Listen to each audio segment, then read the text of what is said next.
سعدنا بيكم وتشرفنا بيكم بحضوركم. وطبعا احنا النهارده في سلسله الندوات التعريفيه والعلميه اللي احنا بنعملها من شركه المروه للتنميه الزراعيه مع شركنا الشركه البلجيكيه BMS، الشركه المتخصصه في التغذيه الورقيه. دي من ضمن الندوات تقريبا الرابعه او الخامسه اللي بنعملها في مصر. بنحاول ننقل بيها التكنولوجيا الخارجيه اللي احنا بنتعلمها وبننقلها وبنشوفها لهنا. يعني اللي احنا بنقدر نعمله ان احنا بنوصل المعلومات دي سواء بقى بطرق كتير، يعني سواء بالسفريات، بالتدريب، بالندوات. فاحنا ان شاء الله النهارده نتمنى ان احنا ندي معلومه او نعمل عمليه مراجعه للمعلومات بتاعتنا. اعتقد ان احنا كلنا المعلومات اللي احنا بنقولها او اكتر منها سمعناها، بس هي عمليه مراجعه لمعلوماتنا، تصحيح المعلومات. ممكن في اخطاء الواحد بيقع فيها ما بيلاقيلهاش حل، ممكن نذكر بعضنا بيها. فاحنا ان شاء الله هنبدا النهارده برزنتيشن حاجه خفيفه كده هنراجع فيها منتجات BMS اللي موجوده واللي معانا. هنتكلم عن بعض البرامج التغذيه لاي محصول. هنتكلم في ازاي نوفر، ازاي ناخد نتيجه باقل التكاليف، ازاي يبقى عندنا شجره جيده صحيه، ما يبقاش عندنا سنه في انتاج سنه ما فيش انتاج. الكلام ده كله ان شاء الله هنحاول ان احنا نناقشه. ان شاء الله مش هنطول عن ساعتين، ان شاء الله مش هيزيدوا عن كده بقدر المستطاع، يعني لان معظم المعلومات انتوا عارفينها. وطبعا هنخلي يا ريت لو هنخلي الاسئله في الاخر، ده عشان برضك وقتكم، يعني عشان الاسئله لو حد في بلوك نوت ممكن اي حد سؤال يكتبه وهنجاوب عليهم، بس في الاخر عشان ما نضيعش وقت الناس، يعني الناس اللي جايه، لان احنا عندنا ناس طبعا شرفونا من الاسماعيليه ومن مناطق بعيده طبعا من اكثر من محافظه. فان شاء الله نبدا دلوقتي ومستر هانز يتكلم، وانا يعني بقدر المستطاع احاول اترجم، والله المستعان.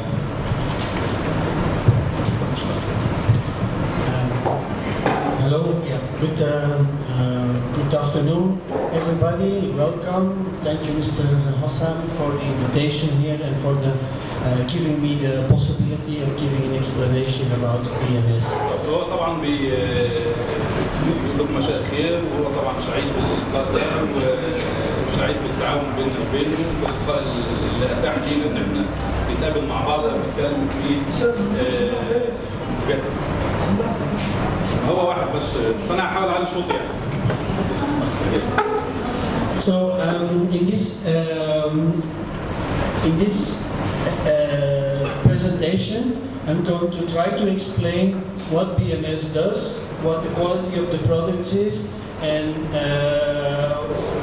how they work. المحاضرة دي كان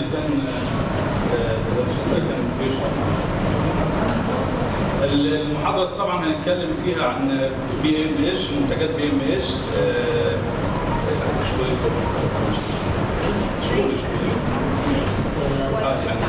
I will try to explain how the products work.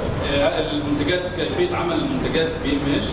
And why we developed the different types of products for the different programs.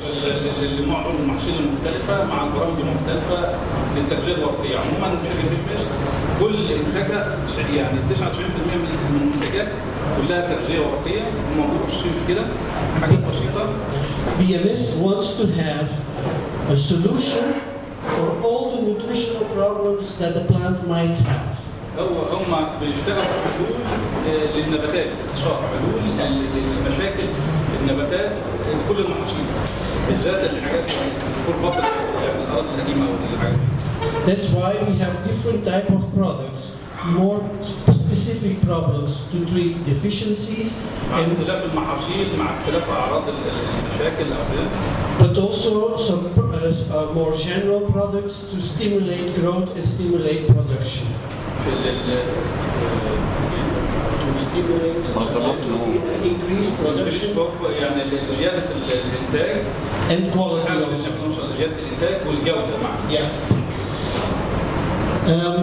These are the different ranges of products which we will explain later in more in detail. في أكثر من رينج في المنتجات. Kappa contains the major elements: NPK, maybe magnesium too, for nutrition of and substitution, like you saw in the video, substitution of soil application by foliar. الكبات عباره عن NPK مع مغنيسيوم وNPK وعناصر صغرى. Then we have ده الرنج الاولاني.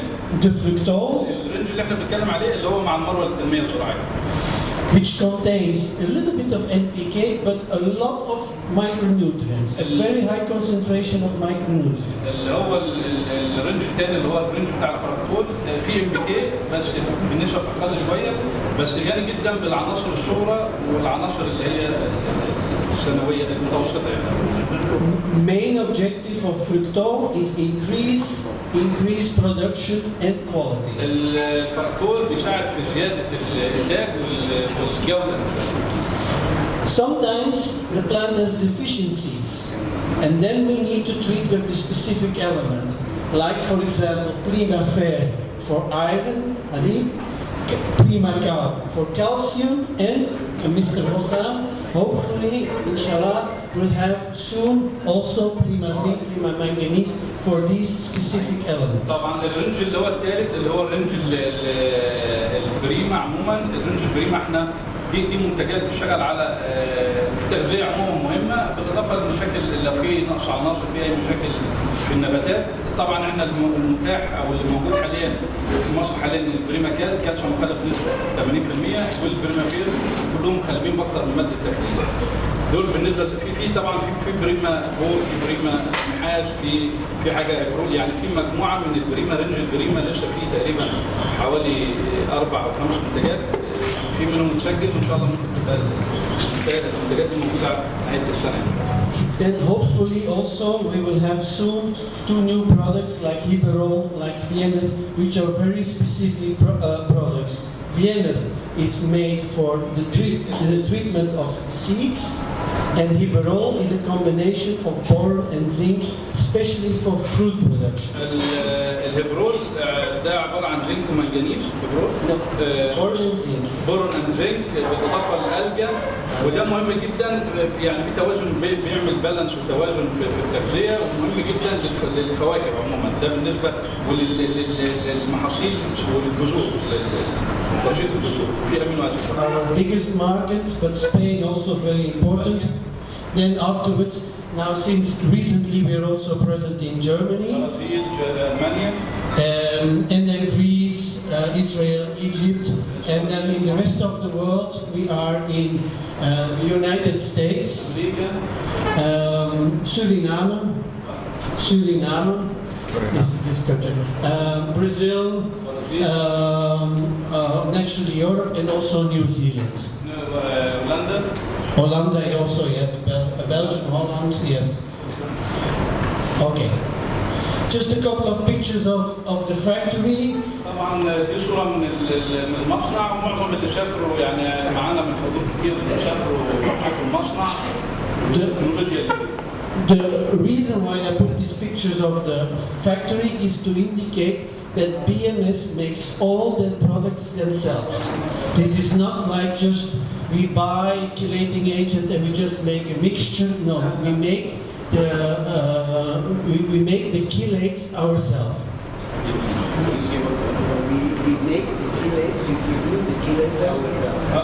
Not buy. هم بينتجوا الماده المخلبيه بنفسهم هم اللي بينتجوها بيجيبوها من بره يعني في مثلا في مصنعين يجيبوا الماده المخلبيه من حته والعنصر من عنده لا ده هو بينتج الماده المخلبيه بنفسه.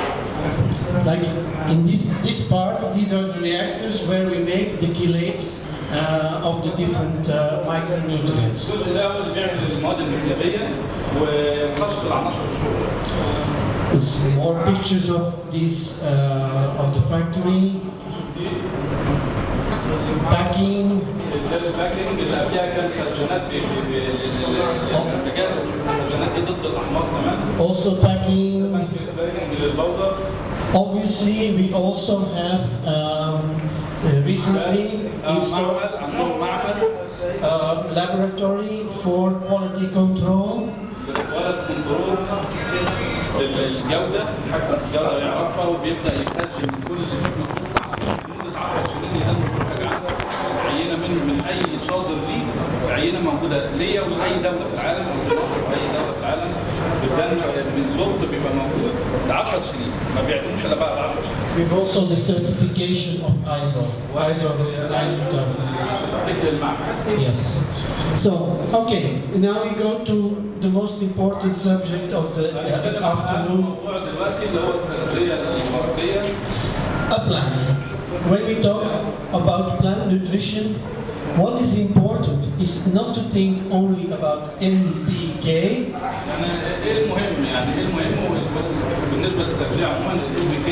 But to think also of the magnesium, the sulfur, the silicium maybe, and the micronutrients. Magnesium, كبريت، كلور، صوديوم، بعد كده العناصر الصغرى بور، نحاس، حديد، يعني معظم العناصر كده. It is important to give nutrition for all these elements. If one element is missing, the plant is not growing. كل ده بيعمل كومبليتلي مجموعه من العناصر، توليفه بتبقى متزنه بياخدها النبات، لو في عنصر منهم ضعف او قل يعمل دروب للنبات. So maybe you can have a situation where you have a plant with very high fertilization but is not producing. ممكن ندي للنباتات او بنسمي التسميد كتير جدا بس النتيجه مش جيده، ما فيش نتيجه. Maybe just because only a very small quantity of ربما يعني احنا نستخدم حاجه تسميد صغير جدا of iron or boron or manganese is missing, and this small quantity will have a very big effect on your production. صغيره من العناصر دي ممكن تديني نتائج اعلى من الكميات الكبيره. So we're looking for a balanced nutrition. We are not looking for more. We're looking for better balance.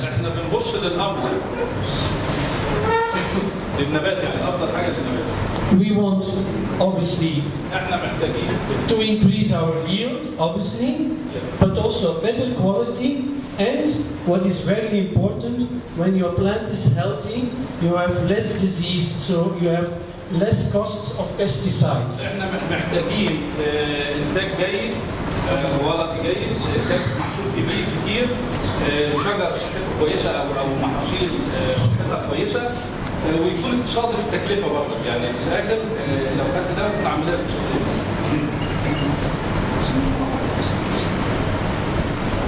So what is important? That all elements are available.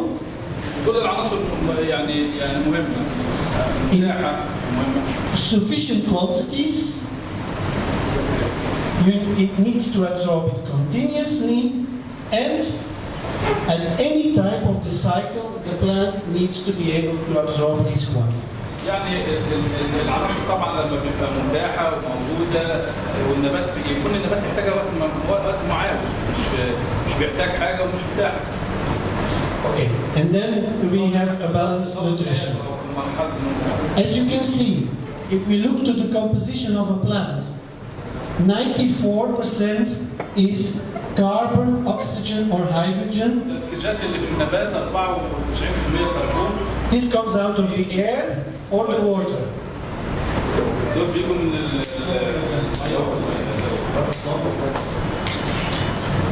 This 4% is coming from our fertilizer.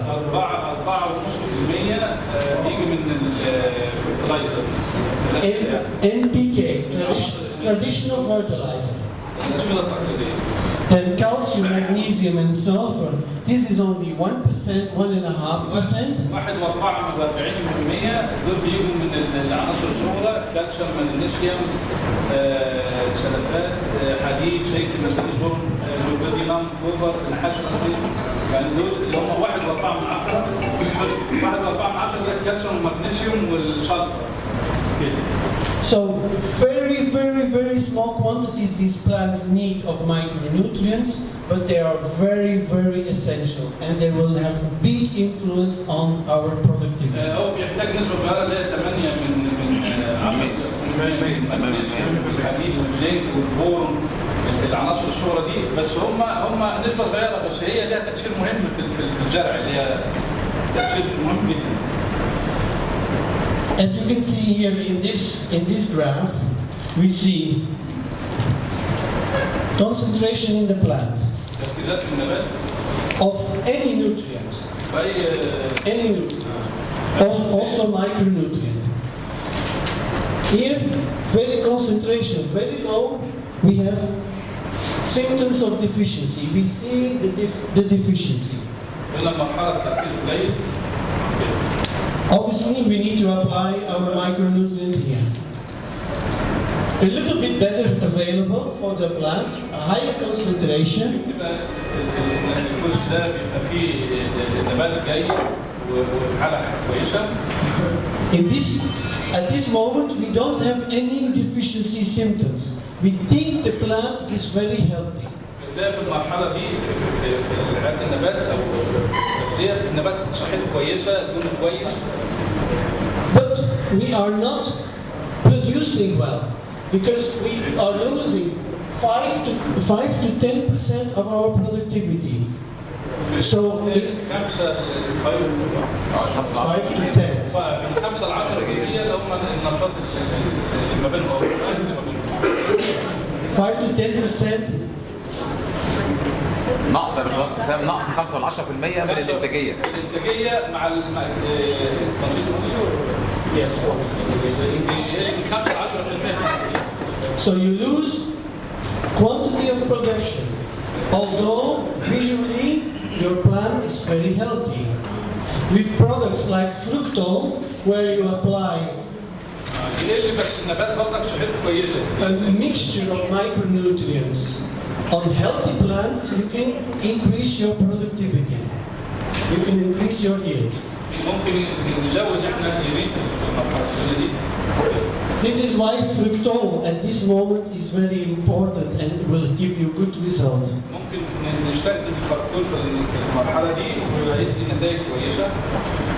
Okay, so we continue. When we think about plant nutrition, we think first about the root.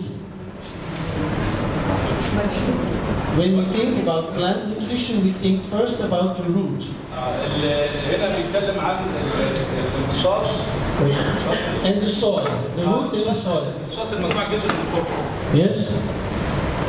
Obviously, the roots are there to absorb the nutrients from the soil. No problem. But, and this is very, very, very important. A plant, a root, can only absorb a nutrient from the soil when this nutrient is in the soil solution, is in the water of the soil. It is dissolved. بيبقى في المرحلة دي العناصر دايما في التربة بيبقى سهلة لامتصاصها. A plant cannot absorb a solid. النبات ما بيعرفش يمتص الأملاح أو الصلبة حاجات الصلبة والأملاح. So it needs to be dissolved in the soil solution. Now, there's a lot of things, a lot of processes in the soil that will reduce the concentration of the nutrients in this soil solution, which means هو النبات محتاج إن هو يمتص العناصر دي في وسط سائل. So all these processes, they reduce the availability in the soil, so they reduce the possibility for the plant to absorb it. So you have your cation exchange capacity, your clay, which can hold some of the elements, fixate some of the elements. You have the organic material which can interact.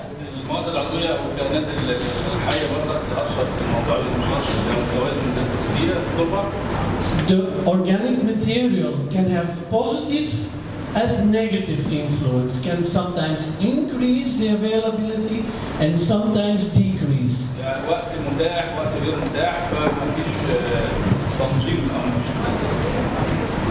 And then we obviously have the interaction between all the fertilizers we put into the soil, which I will explain later. that all the fertilizers and all the nutrients that are in the soil are interacting with an extremely complex system different factors in the soil. which makes them not always available when the plant needs it.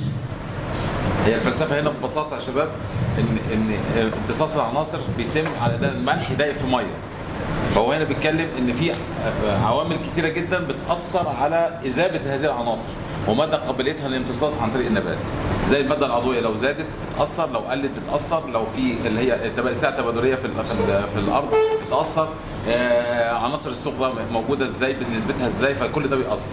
هل هي متاحه؟ هل هي مش متاحه؟ في ممكن يكون عنصر متاح لكن غير قابل للامتصاص. هو ده مثال على النقطه دي.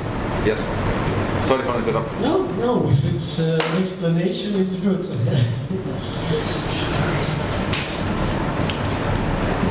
These are the soil concentrations. As you can see, this is the total soil concentration. This is what we find as an average in the soil solution. This is very small amount.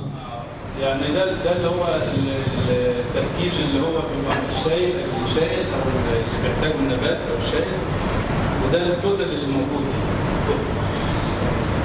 فالنسبه هنا قليله اللي هو السيد من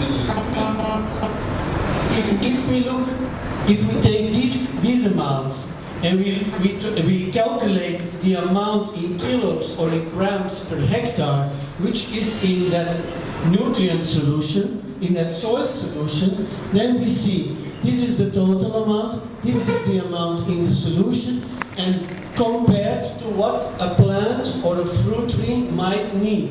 You see, for example, iron, 300. هنا بيتكلم في الاجمالي العنصر والدايب واللي هو النبات هيحتاجه بالنسبه للحديد. حديد 30 to 30,000, 300,000 kilos, big amount. 30 طن In the soil solution, there's only 10 to 350 grams. في المحلول من 10 ل 350 جرام اللي بيحتاجه. The plant needs النبات بيحتاج on average between 1 and 2 kilo per hectare. النبات بيحتاج كل اللي يحتاجه من كيلو ل 2 كيلو. 1 جرام كيلو. You see, at any moment, there is not enough iron in the soil solution.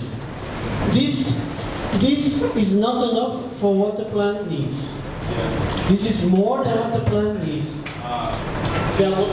This is more what you find in the soil. The plant needs 1 kilo, but only 300 grams in the soil solution. كيلو ل 2 كيلو والمتاح في المحلول من 10 ل 350 جرام. Now you see, at any moment you have around 300 grams of iron in the soil. The plant needs 1 kilo, so every time the plant absorbs, it needs more element to go in the solution. هو محتاج أكثر من كده يكون دايب عشان يوصل. If this process is slow, we have a deficiency because the plant will not be able to absorb enough. كده ممكن يكون الامتصاص مش بالنسبه المناسبه للنبات واحتياجه هيكون يعني احتياجه اكتر من اللي هو بياخده. فده ممكن يسبب لنا مشاكل بقى واعراض نقص. This process of solubilizing the products from the soil to the soil solution is mainly determined by the pH. If the pH is acid, this process of solubilizing is fast. هتحكم في الموضوع ده برضك وحاجه مهمه جدا البي اتش نفسه. البي اتش سواء لو هو منخفض او عالي هيأثر في امتصاص العناصر.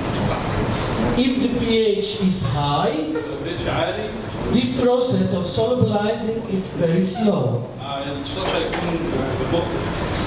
This means that the plant will have at certain moments deficiencies. With this, my point again is that there are a lot of processes which we don't control. We don't control the pH. We don't well, to a certain extent we can control organic material, but very difficult. مفيش كنترول خالص يعني في التربه مفيش كنترول خالص فالعمليات دي بتبقى. We don't control the clay content. There's a lot of things we don't control that will have an influence on the availability of the nutrient in the soil. عدم وجود كنترول ده هيأثر في الآخر على الإنتاج أو الإتاحية والامتصاص. في الوصف احنا بنتكلم في ده كله في التربة. This is simply represented. We apply some fertilizers in the soil. الاسمدة بيسمى في التربة. We have the interaction in the soil, which also depends on climatological conditions. عنده بيبقى في بقى الجو او الطقس فيه تغيرات من بقى شمس من شتاء من امطار. But we don't know how much of the fertilizer we apply is really plant available. بس ما اقدرش اقول اللي هيبقى متاح للنبات ايه بسبب الظروف اللي هي الموجوده اما مش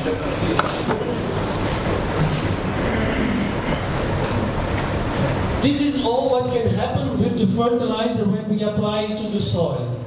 Leaching, vaporization, immobilization in organic matter in the clay, interactions with other elements, fixation on oxides of aluminium, iron, erosion, everything makes this fertilizer. رشح البحر عندنا برضك التضاد عناصر اللي هو الاكسده والاختزال في Oxides and erosion. Yes, to run away. الغسيل نفسه دي كلها عوامل بتأثر على الامتصاص اللي هي بالنسبة للتغذية التقليدية. Okay. So all these processes are having an influence on the availability of our fertilizer. كل العوامل دي هي اللي بتحدد الإتاحية والمتاح للنبات في البشر. As I said, one of the most important things for the micronutrients and also for phosphorus, for the micronutrients, is the pH. أهم حاجة في الموضوع ده اللي هو الpH هو محدد ترتيب العناصر العناصر الصغرى وبعض العناصر الكبرى. Unfortunately, it's difficult to control when it's too high. When it's too low, we can improve. When it's too high, we can.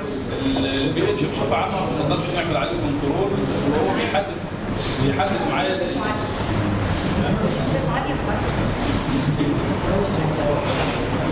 هو الpH لو هو ما بقدرش اعمل عليه كنترول عالي بيأثر عليا في امتصاص عناصر كتير برضه في نفس الوقت احنا اتكلمنا لو هو انخفض بيتيح عناصر معينه عالي يتيح عناصر معينه ويسيب عناصر معينه فعمليه كنترول على الpH في التربه بتبقى في صعوبه. As you can see, the best pH in general is between 6 and 6.5.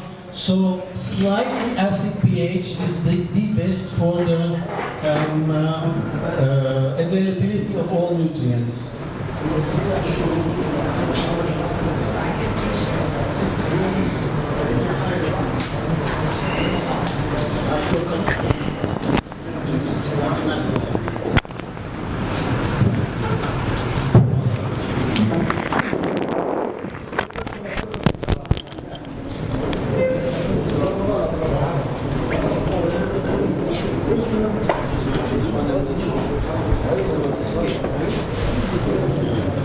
As I said, organic material important, has some positive and negative effects. I'm going to skip this, is a little bit more technical. Now, what is important is also the interaction between the different elements. Because it's also the interaction of our fertilizers with the other elements that are in the soil. دلوقتي يعني نتكلم في الجزء ده عن التوافق وتضاد العناصر مع بعضها التربه. I give you an example, which is a very important example. مثال بس المثال مهم يعني. We always apply a lot of phosphorus. في فوسفور كتير، شكل فوسفور كتير او عنده فوسفور كتير. Why do we apply phosphorus to the soil in these big quantities, in so big quantities? انت عاوز فوسفور مع ان الكميه كبيره ومتاح يعني. Because the availability of this phosphorus sometimes is very low. الموجود بس الانبساط بتاعه والغابه بتاعته قليله شويه. So we often apply 2 times, 3 times from what the plant needs. استخدم ممكن احتاج مرتين مره اثنين ثلاثه حسب النبات ما بيحتاج. This is to compensate low availability, low solubility. Water solubility. يعني قليل في الاجابه. لا هو بيقصد ان هو الاضافه بتبقى مرتين او ثلاثه ضعف النبات اللي بيحتاجه علشان يعوض الاذابه، الفقد في الاذابه، وفي نفس الوقت بيعوض المشاكل اللي هي موجوده في التربه في الامتصاص. تمام.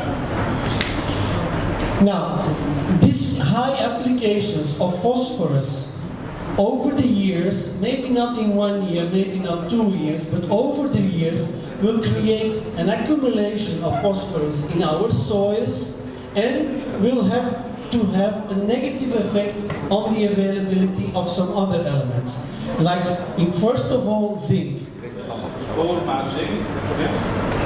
But phosphorus also has a negative effect on the absorption of iron. الفوسفور برضه بيبقى نيجاتيف مع الحديد. لان هي اضافات الفوسفور المستمره من سنه واثنين وثلاثه اثر بالتتابع على اساس ان امتصاص الزنك والحديد في التربه هيبقى ضعيف مربوط ان اللي فيه تضاد بينهم الاثنين. ما هو ده ممكن الفوسفور مع الزنك ومع الحديد هم الثلاثه دولت، يعني الفوسفور ياثر على الزنك ويأثر على الحديد، لكن اضافات الفوسفور المستمره ديت بتعمل كده بيحصل اكيوميليشن، بيحصل تراكم فيه. تمام. So, by thinking to solve one problem, applying every time big amounts of phosphorus, we create other problems.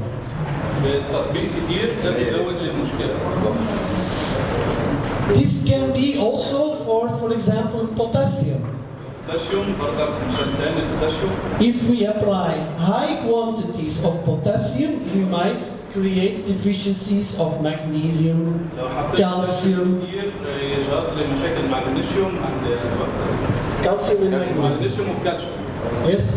So calcium has a potassium negative effect on calcium and also on magnesium. Calcium applications, as you can see there, have a negative effect in general, reduce the availability of all tracer, all micronutrients. Boron, zinc, iron, manganese, copper.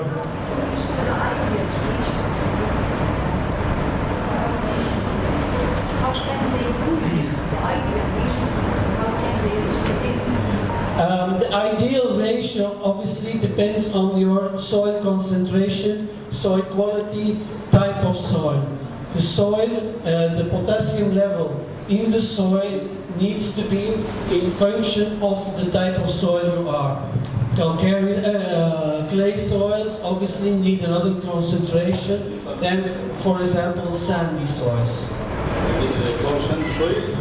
The ideal ratio, the concentration of potassium is going to depend on the type of soil, sandy soil or loamy soil. البوتاسيوم بيختلف طبعا تركيزه او وجوده في الاراضي الرمليه عن الاراضي اللي هي الحمراء، يعني الاراضي القديمه اللي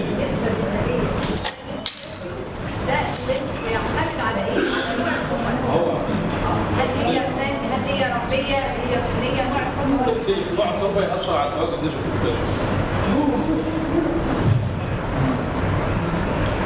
Potassium, calcium, phosphorus, these are very important antagonistic effects. Another interaction which is very interesting is between iron and manganese. ايرون المنجنيز. Yes. في تعارض ما بينهم، في تضاد ما بينهم. These two elements need to be also always in balance. لازم يعني الايرون والمنجنيز. Yes. المنجنيز والحديد مهم ان يبقى يتعمل ما بينهم، لازم يبقى في توازن ما بين الاثنين. Sometimes if you apply too much iron, احيانا لو اديت حديد كتير يعني you can provoke a manganese deficiency. هلاقي اعراض للمنجنيز تظهر عندي. مش حسام عمليه التصوير والتنشيط بتاعته. نعم. عمليه التصوير والتنشيط ما هي الرسمه دي بتاعت كده. هي الرسمه دي هو كده. بيقصد يا استاذ حسام لو المنجنيز زياده هيحصل الحديد، لو الحديد زياده المنجنيز هيحصل فيه نقص. لو الفوسفور زايد الحديد مش هيمتص. والمنجنيز يعني في تضاد بين العناصر لابد يبقى ايه في عمليه التنفيذ. عنصر والتاني. تمام. نسبه مثلا الفوسفور مثلا ما هو تقريبا كده. والبوتاسيوم المدير في نسب معينه لو ظبطناها نسب متحدده يعني نسب مثلا اذا كان ده واحد يبقى ده مثلا واحده سماليه. about 4% 1% فور حديد اكزامبل يعني مثلا حديد مثلا 1% حديد equal manganese number of. This is not a simple question ده because مش مثال يعني. the ratio that between iron and manganese النسبه بين is going to depend also on the crop. On the crop. Not the same for citrus than for peanut. النسبه ما بين الحديد والمنجنيز تختلف برضك، يعني هي مش ثابته. الوضع محصور المعلومه ان هي مش نسبه ثابته، يعني ما اقدرش اقول واحد كل محصول له نسب. كل محصول يختلف حسب المحصول، كل محصول له نسبته، بس في تضاربات ده ياثر على ده، بس هو كل محصول يختلف النسبه دي من محصول لتاني. In a lot of crops it's 1:1. معظم المحاصيل 1:1. But in other crops it can be 2 for iron and 1 for manganese. محاصيل ثانيه ممكن احتاج 2:1 نسبه الحديد للمنجنيز. What is important is when you do applications of iron, إذا عملنا درجتين يعني او ابلكيشن تطبيقين من الحديد to apply at the same time a little bit of manganese. To apply, spray, محتاجين برضك يبقى في معامله يعني منجنيز. This is important for 2 reasons. دول مهمين مع بعض عشان النتائج تبقى كويسه. First reason, you avoid this antagonism. Secondly, most situations where there is iron deficiency in the soil, where there is iron deficiency in the crop, لو النقص الحديد ظهر على النبات are also situations where the availability of manganese in the soil is also low. في الحاله دي هيكون تحيه المنجنيز في التربه برضك قليله. So that means that a crop with iron deficiency visually اعراض النقص لما بتبقى واضحه او ظاهره بشوفها يعني have very often a secondary غالبا هيبقى بعديها يتبعها deficiency of manganese. المنجنيز يتبعها او معاها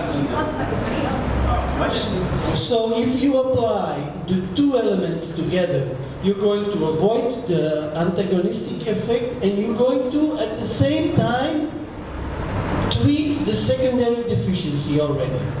يعني في الحاله دي انا باختصار عشان الموضوع ده يبقى انا بستخدم لو حصل عندي مشكله حديد انا عارف ان عندي هيبقى مشكله في المنجنيز، وان انا اشتغلهم اطبق الاثنين يكونوا يعني لو في نقص احيانا لو في نقص في الحديد يعني في الحديد ما هو ونقدر نرش حديد مظبوط ما بيبقاش نور اللون مش بيبقى الحديد ظاهر يعني صح كده؟ This could be This could be because iron, first of all, iron and manganese symptoms. Now, on potato? Yes. On potato, they're quite different. So, in other crops, they sometimes are very similar. في المحصول تاني فالبطاطس مختلفة شوية. But probably what you do is when you apply iron لو استخدمت الحديد in big quantity, بكمية كبيرة يعني you sometimes create antagonic effect with manganese, and this is why the reason why the plant not reacting well, because you create manganese deficiency. Exactly. You treat with iron, a lot of iron, you create antagonic effect, you create manganese deficiency, and the plant not recover because of the manganese deficiency. يعني هو بيتكلم ان هو لو انت رشيت حديد كتير انت كده برضه بتعمل مشكله في نقص المنجنيز، لان ده الاثنين بيحصلوا تضاد، انت بتزود مشكله التضاد ما بين الاثنين. In that case, في الحالة دي بقى بتاع the next time you do iron plus manganese, you will see you will have a lot better effect. في الحالة دي حاول يبقى في حديد وحاجة بسيطة من المنجنيز هيدي توازن شويه. There's a lot more to say about this because there's a lot of interaction, and about every interaction we can talk all day. But we have to move on.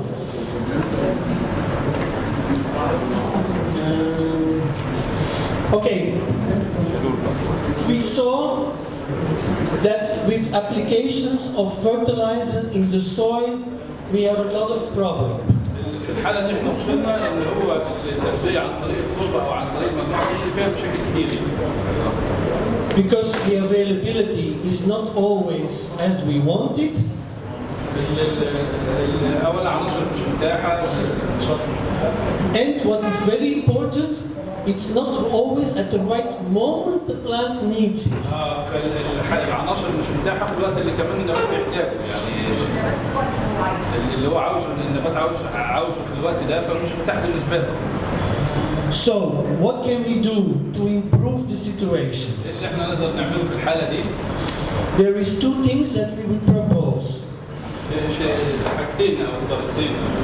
First of all, assure that the micronutrients that we apply are 100% plant available by making them in a chelate. ممكن نستخدم العناصر عن طريق التغذية الورقية أو كده بتبقى الصوت بتاعها بيوصل 100% تقريبا. Secondly, العناصر المكتبية. by applying these elements foliar. أو استخدام الفولير نفسه الرش. So I'll explain a little bit more in detail. Oh, wait, sorry.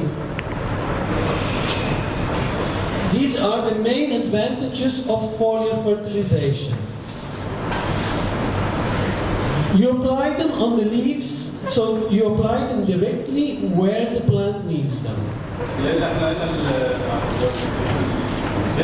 مميزات رش الورق. استخدام الرش على الورق على الاوراق طبعا بيحتاج في وقت احتياج النبات. You avoid the precipitations and the interactions in the soil. Yes, the precipitation in the soil and that makes it unavailable. في حالة عدم تحت العناصر في التربة ده برضه بيبقى التغذية الوراثية مهمة. Above all, when you do foliar applications, the reaction of the plant is very, very fast.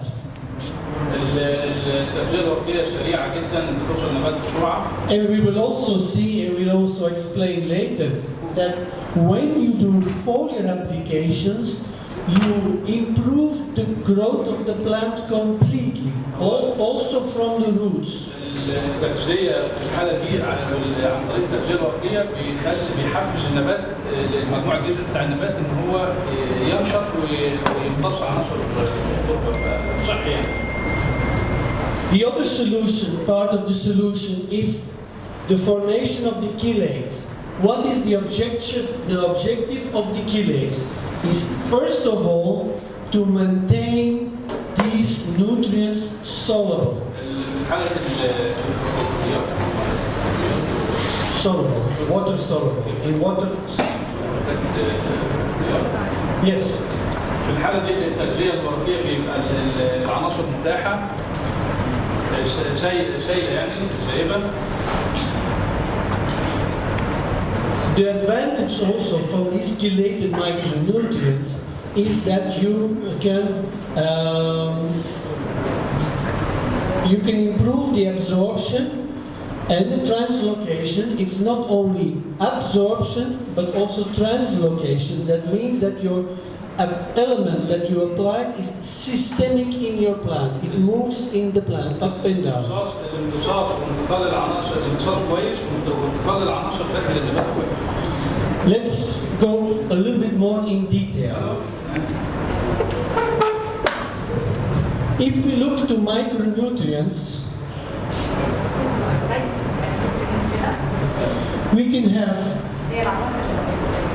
products which have a very low solubility, like oxides, carbonides, hydroxides, silicates. These are all products with a very low solubility.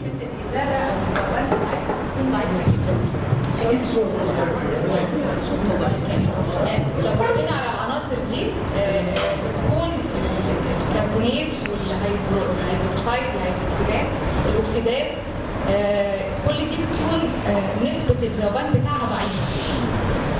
On the other hand, the nitrates, the sulfates, the chlorides, they have a high solubility, but they react very fast. من الناحية الثانية لو بصينا على العناصر زي ال OH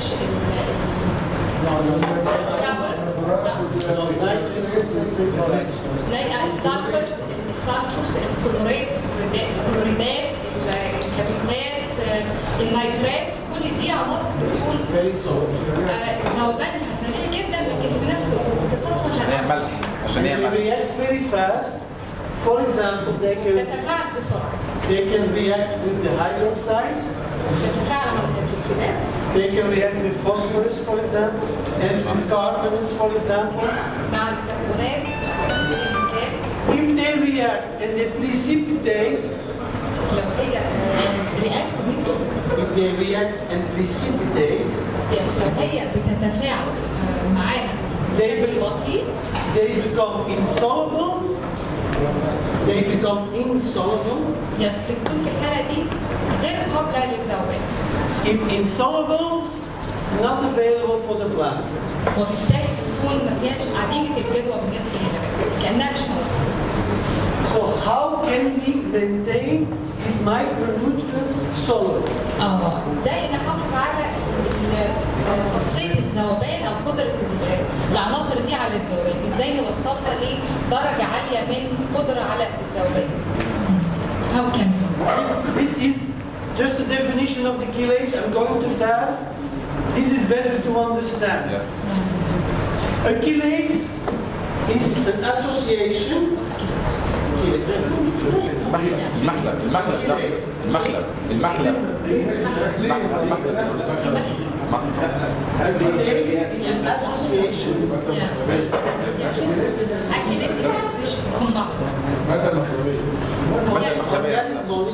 Organic molecule. المواد النخيلية which is going to protect the micronutrients. هي دي المواد اللي هتحافظ على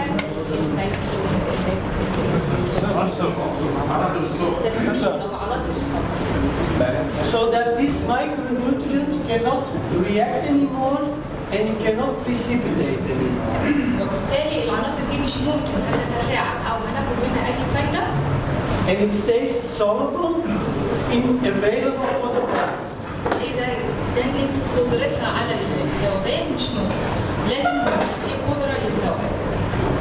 As you can see here, zinc in the form of sulfate is like this. الزنك هنا عنده بهذا الشكل، يعني عنده كمواد. In the form of sulfate, it is like this, in the form of sulfate. شكله الموجود في التربة بيبقى بالشكل ده. This can react very fast with, for example, phosphorus. ده بيتفاعل بشكل سريع جدا مع الفوسفور. But if the zinc is protected by a chelating agent like this, اما اذا كان محاط بالغربية دي في الحالة دي هنا هيحصل بطل حبيبتي. it cannot react anymore with phosphorus. في الحالة دي مش هيتفاعل مع المواد. So it cannot precipitate anymore. مش هيقدر يتفاعل ولا يجيب نتيجة. So it stays soluble. It stays soluble. يبقى إذا هنا حالة الذوبان أو القدرة على الذوبان. And it stays plant available. هي دي معناها قدرة النبات على النمو. Okay. This is what we see here. اللي احنا نقدر نشوفه هنا. At the left side, we see one of our products, lambda-mine. اللامدامين عنده هنا. At the left side. Yes, على الناحية الشمال نلاقي فيه هنا لامدامين. This product contains phosphorus. بتكون ده المنتج ده مكون من ايه؟ فوسفور. But also zinc. ومعادي. But we don't see any precipitation. احنا ما عندناش أي. It's 100% soluble. هو عنده هنا 100% على Soluble. This means قابل للذوبان. the zinc is not interacting with the phosphorus, so it stays plant available. معناه كده ان الزنك في الحاله دي هو ما بيعملش اي انتراكشن، ما بيعملش اي هو مضاد مع الفوسفور. يعني هما الاثنين بيكونوا في حاله بالانس. This is because the zinc is chelated. This is because يعني ليه؟ لان الزنك هنا محمي المادة النخلوية. الزنك هنا محمي المادة النخلوية. مع السلفات الزنك. you see that the zinc in the sulfate هنشوف ان الزنك في الحاله دي is not chelated هو هنا ما هواش and will react with the phosphorus. الحاله دي هتتفاعل مع الفوسفور.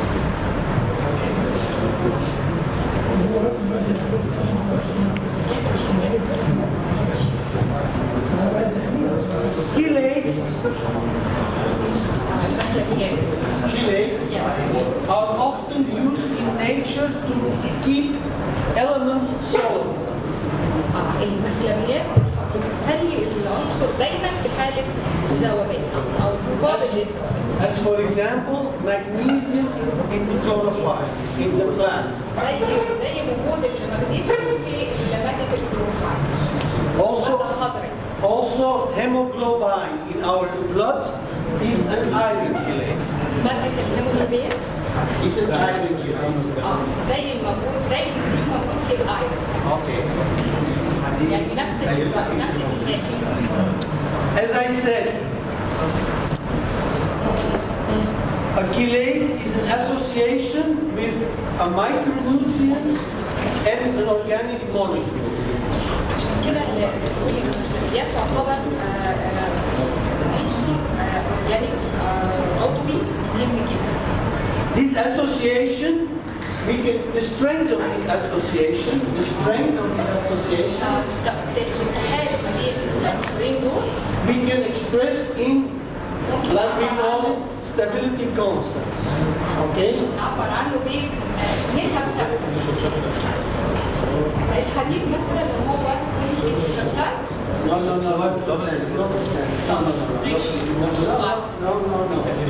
It's a constant stability constant.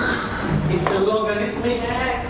It's a logarithmic figure indicating the stability of this association. Now you can see, for example. يعني دي النسب الثابته. Stability constant. You see the difference between iron EDTA and iron DTPA. We have 3 units difference. ده نسبة الحديد في كل مركب من دول مختلفة. المادة الذهبية. المادة الذهبية. I said between these two only 3 units difference. ما بين كل مادة من دول نسبة الحديد مختلفة. نسبة الحديد مختلفة. These 3 units difference means that the iron chelate of DTPA is 1,000 times more stable than the iron chelate of EDTA. يعني لو اتكلمنا على ال EDTA 3 units difference means 1,000 times more stable. ثباتها المشروبيات دي 3 مرات أكتر. Which one? Is it? 26 Okay?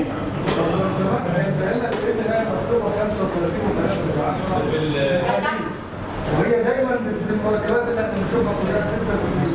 انا عايز اسال هو لا هو ده دي نسبة التحليل بتاع العنصر نفسه المادة. احنا بنتكلم حضرتك نسبة العنصر لا نسبة العنصر في المركب نفسه اللي هو المخلل دايما بيولدها حديد 6%.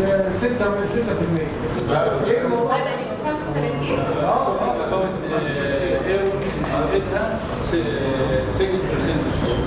Naturally, he said that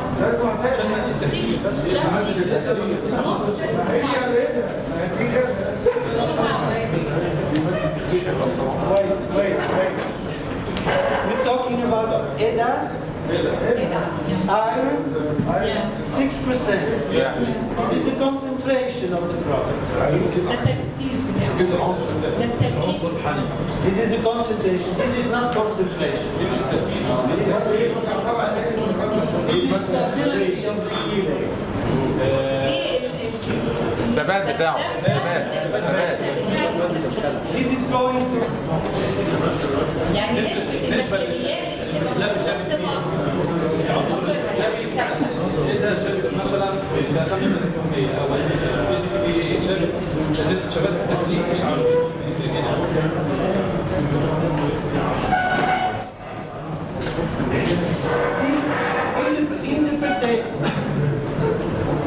The interpretation of this is very difficult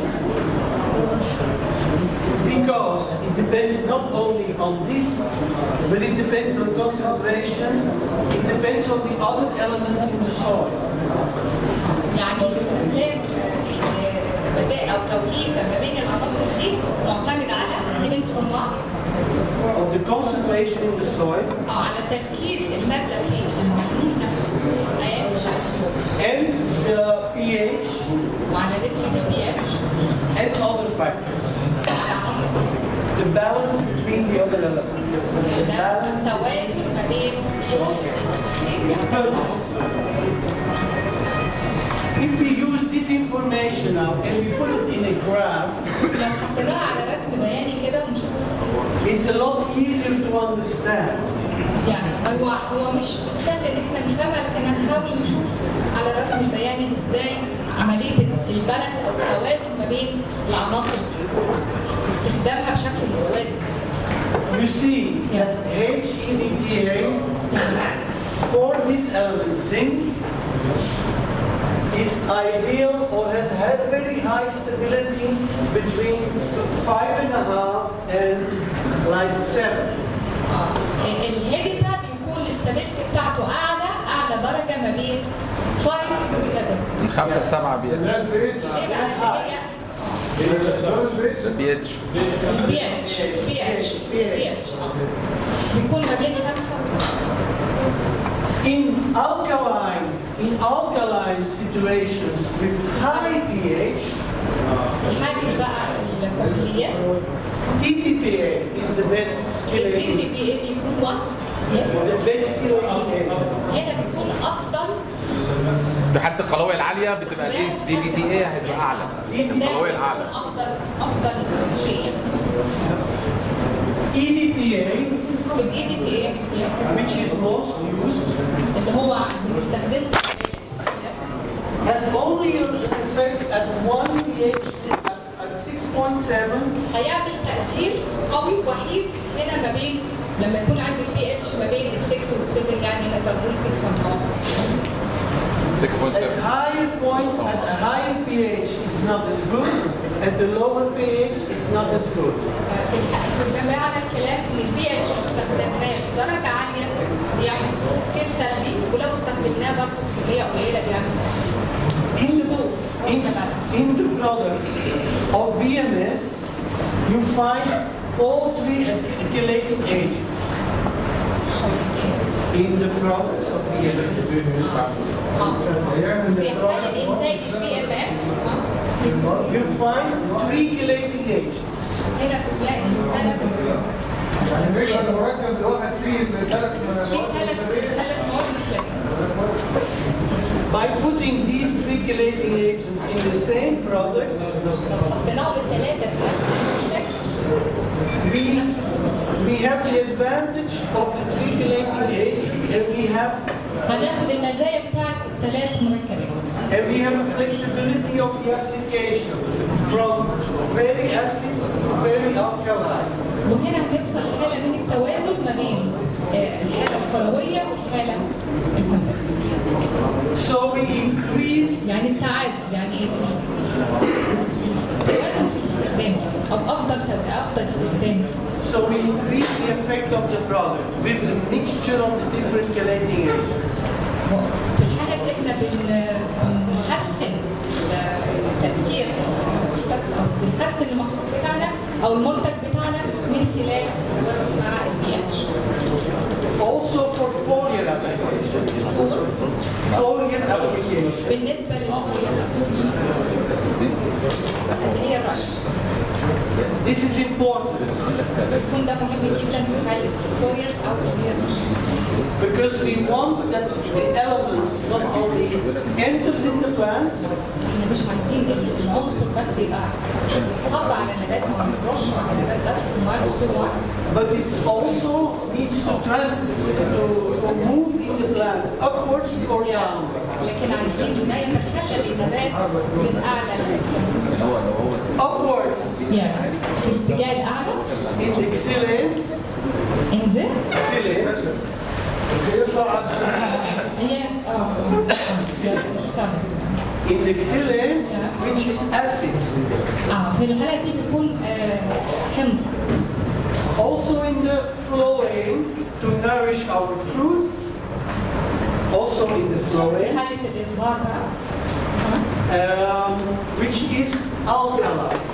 في حالة إزهار So by using the three chelating agents, we have a product which has a higher systematic effect. We have a product that moves in the plant. يعني بالنسبة للمنتج يكون الاستخدام إما هو ده النهاو اللي في المنتجات بتاعت الشركه انها بتبقى فيها ثابته او نسبه الثبات بتاعتها في درجه الحموضه العاليه او درجه القلويه العاليه. فهم بيشتغلوا بثلاث مركبات او ثلاث اشكال للمخلبيات على هذا الاساس ان يبقى في عندك ثبات في المنتج بتاعك لو عندك حموضه في التربه او عندك قلويه في التربه. وبالتالي بقى عندك ثبات. هي الجدول اللي فات ده نسبه الثبات في العنصر في التربه. What I wanted to say with this slide is that a lot of products are on the market based on amino acids, on other organic materials like fulvic acids. A lot of them are on the market, but their constant of stability very, very low. وهنا بنتكلم على اشكال العنصر في لو هو مثلا في الفولفيك اسيد او في الستريك اسيد احماض اللي هي حمض الستريك او حمض الفولفيك. فهو بيتكلم على نسبه الثبات العنصر دوت في هذه الاشكال المختلفه بتاعته كعنصر. But observe the difference in stability. We just saw on our graph that EDTA sometimes is not stable enough. How can these chelating agents with a very low stability have an effect? if this sometimes is not enough. هو هنا بيتكلم على ثبات برضه العنصر في حاله المخلبيه او في شكل المخلبي بتاعه او المخلب بتاعه بيبقى فيه اشكال كتيره للمخلب اللي هو ADDA او ADDA او الادها.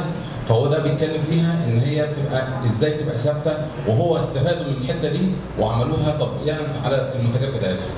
لا حضرتك بتبقى نسبه العنصر على التكليف الفولفيك منخفضه جدا 4. ما هو بيتكلم في انها بتبقى منخفضه بس الاستفاده بتاعتها ازاي في المنتج بتاعه.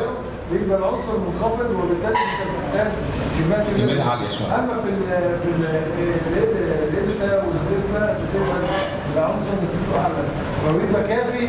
بس لو القويه عندك عاليه في التربه يدينا كده مش بيمتص بيبقاش هو بيتكلم هنا على الثبات مش بالنسبه، هنا بيتكلم على ثبات العنصر وفقا للبي اتش الحموضه او القلويه. Yes. So these products are chelates. This is not a lie. This is true. But to treat deficiencies, they very often are not stable. اهي بيتكلم انها هي مخلبه وده مش كذب، دي حقيقه، لكن درجه ثباتها بتعتمد على الحموضه. Okay. يعني هي جوده التخليب. Chelates. To make the same chelate, which on the label is identical, this product with this product. لو انت عندك العنصر دوت او المركب ده مكتوب على الليبل بتاعه متخلق بالطريقه الفلانيه. Yes. We can do different ways. For example, with iron chelate, we can use iron chloride as a raw material, and we can use the chelating agent in form of sodium.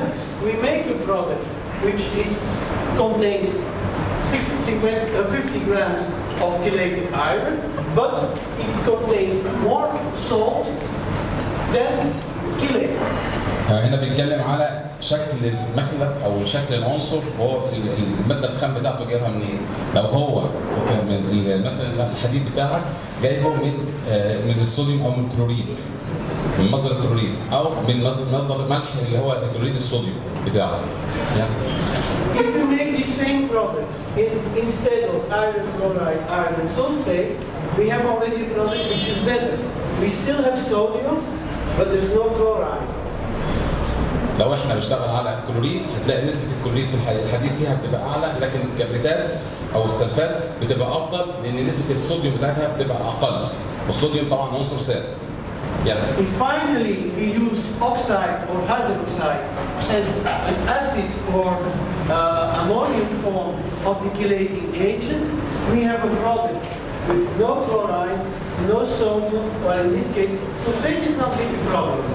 لو الشكل الثاني اللي هو شكل الاوكسايد او الهيدروكسايد بتبقى مفيش كلوريد خالص، مفيش صوديوم خالص، ممكن يكون فيها كبريتات ودي بنسبه بسيطه جدا.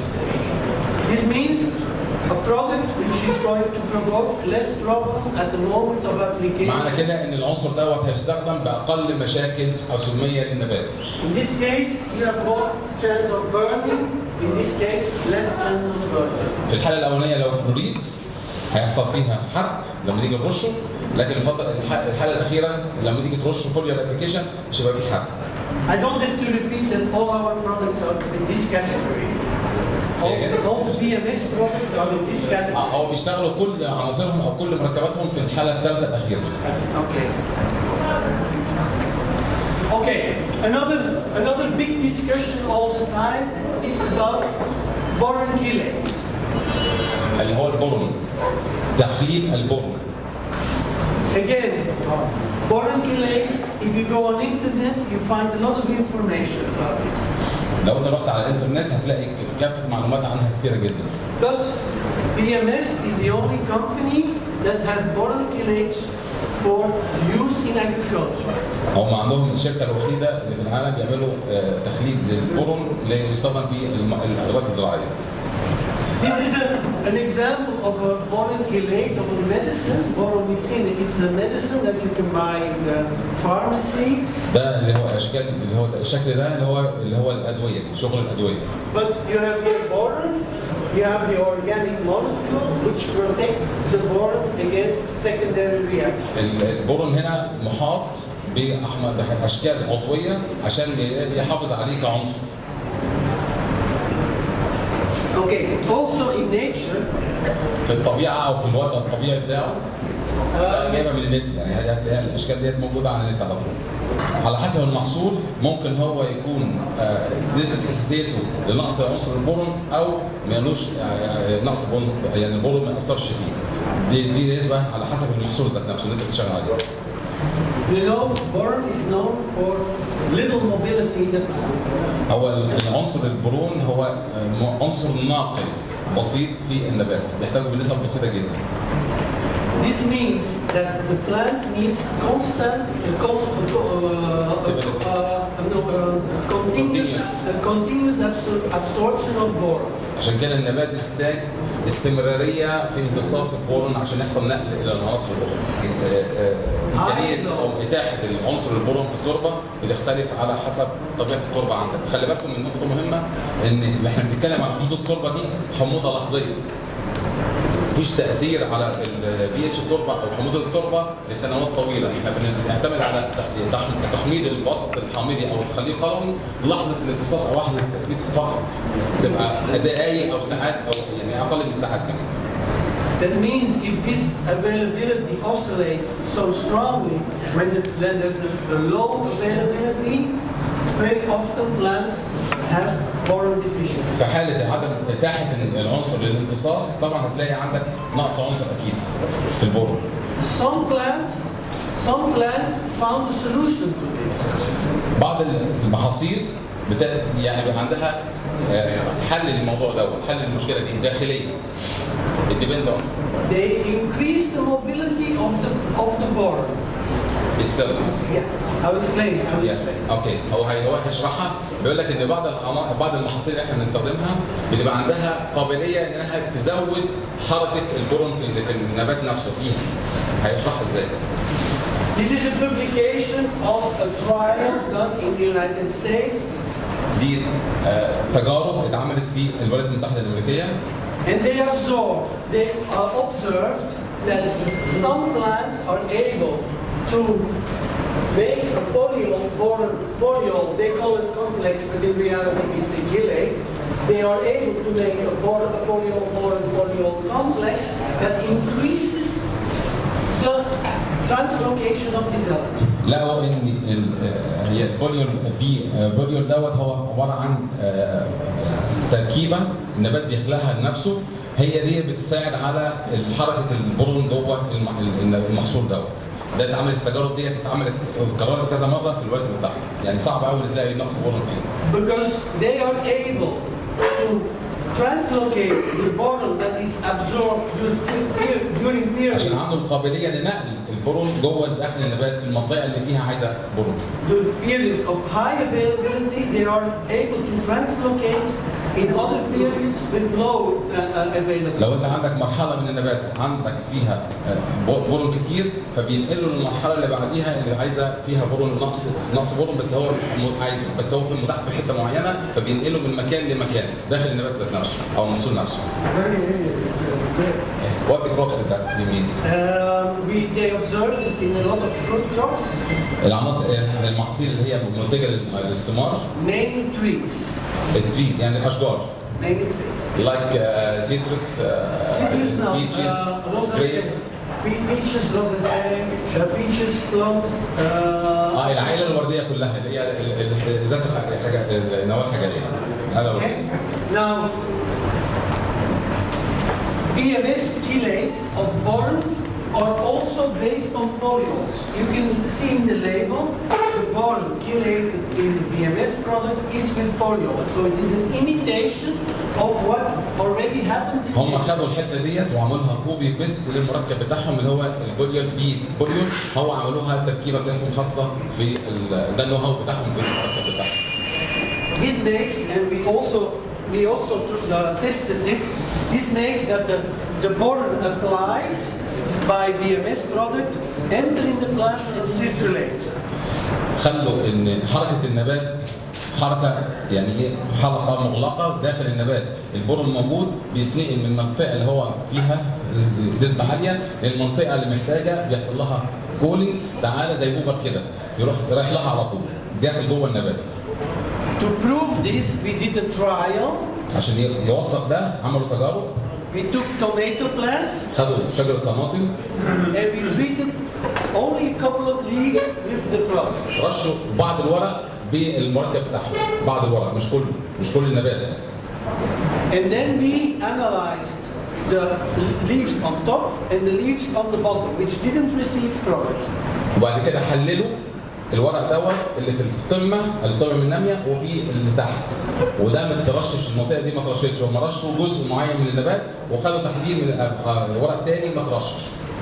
So you see the plants was the leaves that are treated and then the other plant analyzed in the juice. دي المنطقه اللي هي المعامله والمنطقه اللي غير معامله.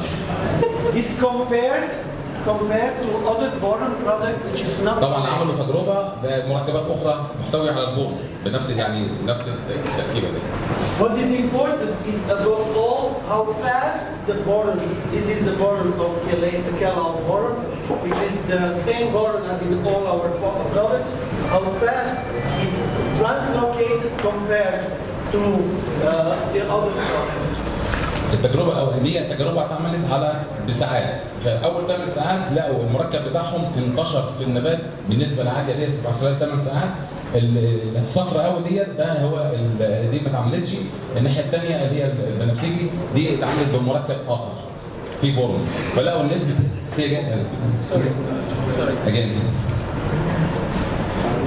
بعد 24 ساعة لقوا حركة البورون بتاعهم، يعني في البداية البورون بتاعهم انتشر بسرعة شديدة جدا في النبات كله وقعد ثابت. بعديها ب 24 ساعة ابتدى هو يقل شوية والمركب الثاني خد وضعه شوية انتشر. بعد 48 ساعة بقوا الاثنين قد بعض. كميات بسيطة جدا مش تركيزات عالية. في التربة القلوية والتربه اللي هي فيها محتوى من العناصر الشديده اللي هي خصبه قوي، برضه التخليب او المخلبات او المخلبيات بتبقى سهله الامتصاص فيها، ما بيبقاش فيها تضاد. What is important is that you use a lot of lower dosage compared to the salts, and that the effect of the treatment is a lot faster. ايوه. الثانيه حاجه اللي هي سهله في الامتصاص، سريعه الامتصاص بتركيزات قليله وفي نفس الوقت رد الفعل على النبات مجني بسرعه. This means that during any time during your crop cycle, you can still intervene and have a fast effect. Sometimes في اي مرحله من مراحل النبات المختلفه تقدر تتدخل فيها بالرش المخلبي او التسميد بحيث ان هو يحصل لك على طول العنصر بتاعك موجود بصفه مستمره جوه النبات. Okay. بسرعه.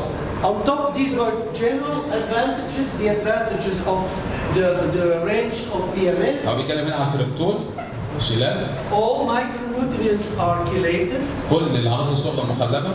Boron and molybdenum. حتى البورون والموليبدينم included. The products are 100% chelated. كل المركبات 100% مخلبة. We use only synthetic chelating agents type EDT, DTP. بيستخدموا معاملات تخليب عاليه جدا او النو بتاعهم ان هو بيحصل فيها نسبه ثبات عاليه قوي. Because of the highest stability. Yes. We use the mixture of chelating agents. عندهم يعني كذا عنصر مخلبي بيخدموا مع بعض. بيعملوا كميكس مواد مخلبيه. ودي الصوره اللي هي كانت في البدايه قبل الجراف اللي قبلها ان هو عنده 3 اشكال للمخلبيات عشان اللي بيتعامل مع الحموضه القليله او الحموضه العاليه. عندهم مركبات واسعه الرينج بتاعها عشان تغطي النبات وتغطي المحاصيل المختلفه. For all nutrients problems we have a solution, and inshallah Hassan is registering more products he will be able to give better. بتغطي جميع المشاكل المزارع بالنسبه للعناصر في التغذيه في النبات. What is important too that is some of the products can be used in biological agriculture, which becomes more. المركبات بتاعتهم بتستخدم في الزراعه العضويه او الزراعه الحيويه. Also very important, we have a high compatibility with pesticides, so you can apply together You can apply together. You don't have to apply separately. يعني سهله جدا برضو ان انت تضيفها مع المبيدات. Pesticide it means insecticide and fungicide. Insecticide, fungicide, and even in some cases for early applications. herbicides. اوكي. برضو يعني في المركبات الحشريه، المبيدات الحشريه والفطريه، وفي بعض الاحيان في المبكر اللي هي في البري ايمرجنس او الحاجات المركبات اللي احنا بنرشها قبل الانبات، بعض المركبات اللي تسمح انها تخلطها مع مركبات اللي هي الخاصه بالحشائش. For example. Yes. Zinc in corn. الزنك في الذره. It is very important to apply the zinc very early. لازم تضيف الزنك من مرحله مبكره. Because from germination on, if there is zinc deficiency, we lose productivity. مع بدايه الانبات لازم تكون في زنك موجود علشان ده بيأثر على الانتاجيه فيما بعد. So very often we incorporate our zinc with the post-emergency herbicide treatment. عشان كده هم بيضيفوا الزنك بتاعهم في اللي هي ما قبل الانبات، مع بدايه الحشائش ما قبل الانبات. ما قبل الانبات before emergency. Post-emergency. Before is possible too. Before. How many days after planting or germination? When you do the herbicide. مع رشه الحشائش بتاعتك اللي انت بترشها في الطبيعيه. بعد الانبات، انا اسف، قبل الانبات هي بعد الانبات. نعم. مع الانبات. في حاجات بعد الانبات وفي بعد الانبات، مش كده؟ قبل الانبات. Before, they always do before. Yes. It is possible to do before. We have also other solutions. We have a product for zinc treatment of the seeds. عندهم برضه مركب للبذرة أو التقاوي. زنك للتقاوي عشان الإنبات. So we're going to treat the seed, and from germination on, the plant is going to be able to absorb the zinc from the النبات. عشان بس الحته دي وبعد كده هتحاضر. هو هنا علشان مع الانبات بيحط زنك مع التقاوي عشان يحصل، او برضه دي جاهزه او قابليه ليها انها تمتص من الايه من البذره نفسها تمصها مع الانبات. حضرتك عايز تسال ايه؟ ماله؟ على دواء الحشائش ايوه دواء بتاع السعد مثلا. ايوه مع السعد كله دواء الحشائش. جيب على مصر حسام بقى. Yes. The zinc that goes into the soil because of the reasons of the tree chelating agents is still available for the عشان هو مخلد تخليد جيد فبيحصل له ثبات في التربه. ما بيحصلوش ليتشنج او ما بيحصلوش غسيل. ايه هو مصير الماده المخلبيه بعد المركب ما يدخل المزاد؟ هل هو بيخلي حياه ثانيه؟ الحته ديت هو المخلب دوت عباره عن ايه؟ حاجه كده تمسك العنصر مع بدايه ما تخش على الورقه المخلب ده بيفوق خلاص. بيفوق خلاص بيطير خلاص. لا ما بيخشش. فندم هو ما بيخشش المخلب نفسه ما بيخشش. اصلا about the chelating itself. It can absorb into the roots or the leaves or outside. Only the infant. So what is happening afterwards? Afterwards, the plant breaks the chelating agent down. بعد ما بيخش النبات بيكمل تخليبه وهو جوه النبات. No, about talking about the chelating agent itself. Broken down. Because also, chelating agent is also used like in mayonnaise, ketchup. When we eat it's also broken down. It's very simple. زي المايونيز والكاتشب برضه فيه مرتبات مختلفة. You see AgriTV on the leg. Okay.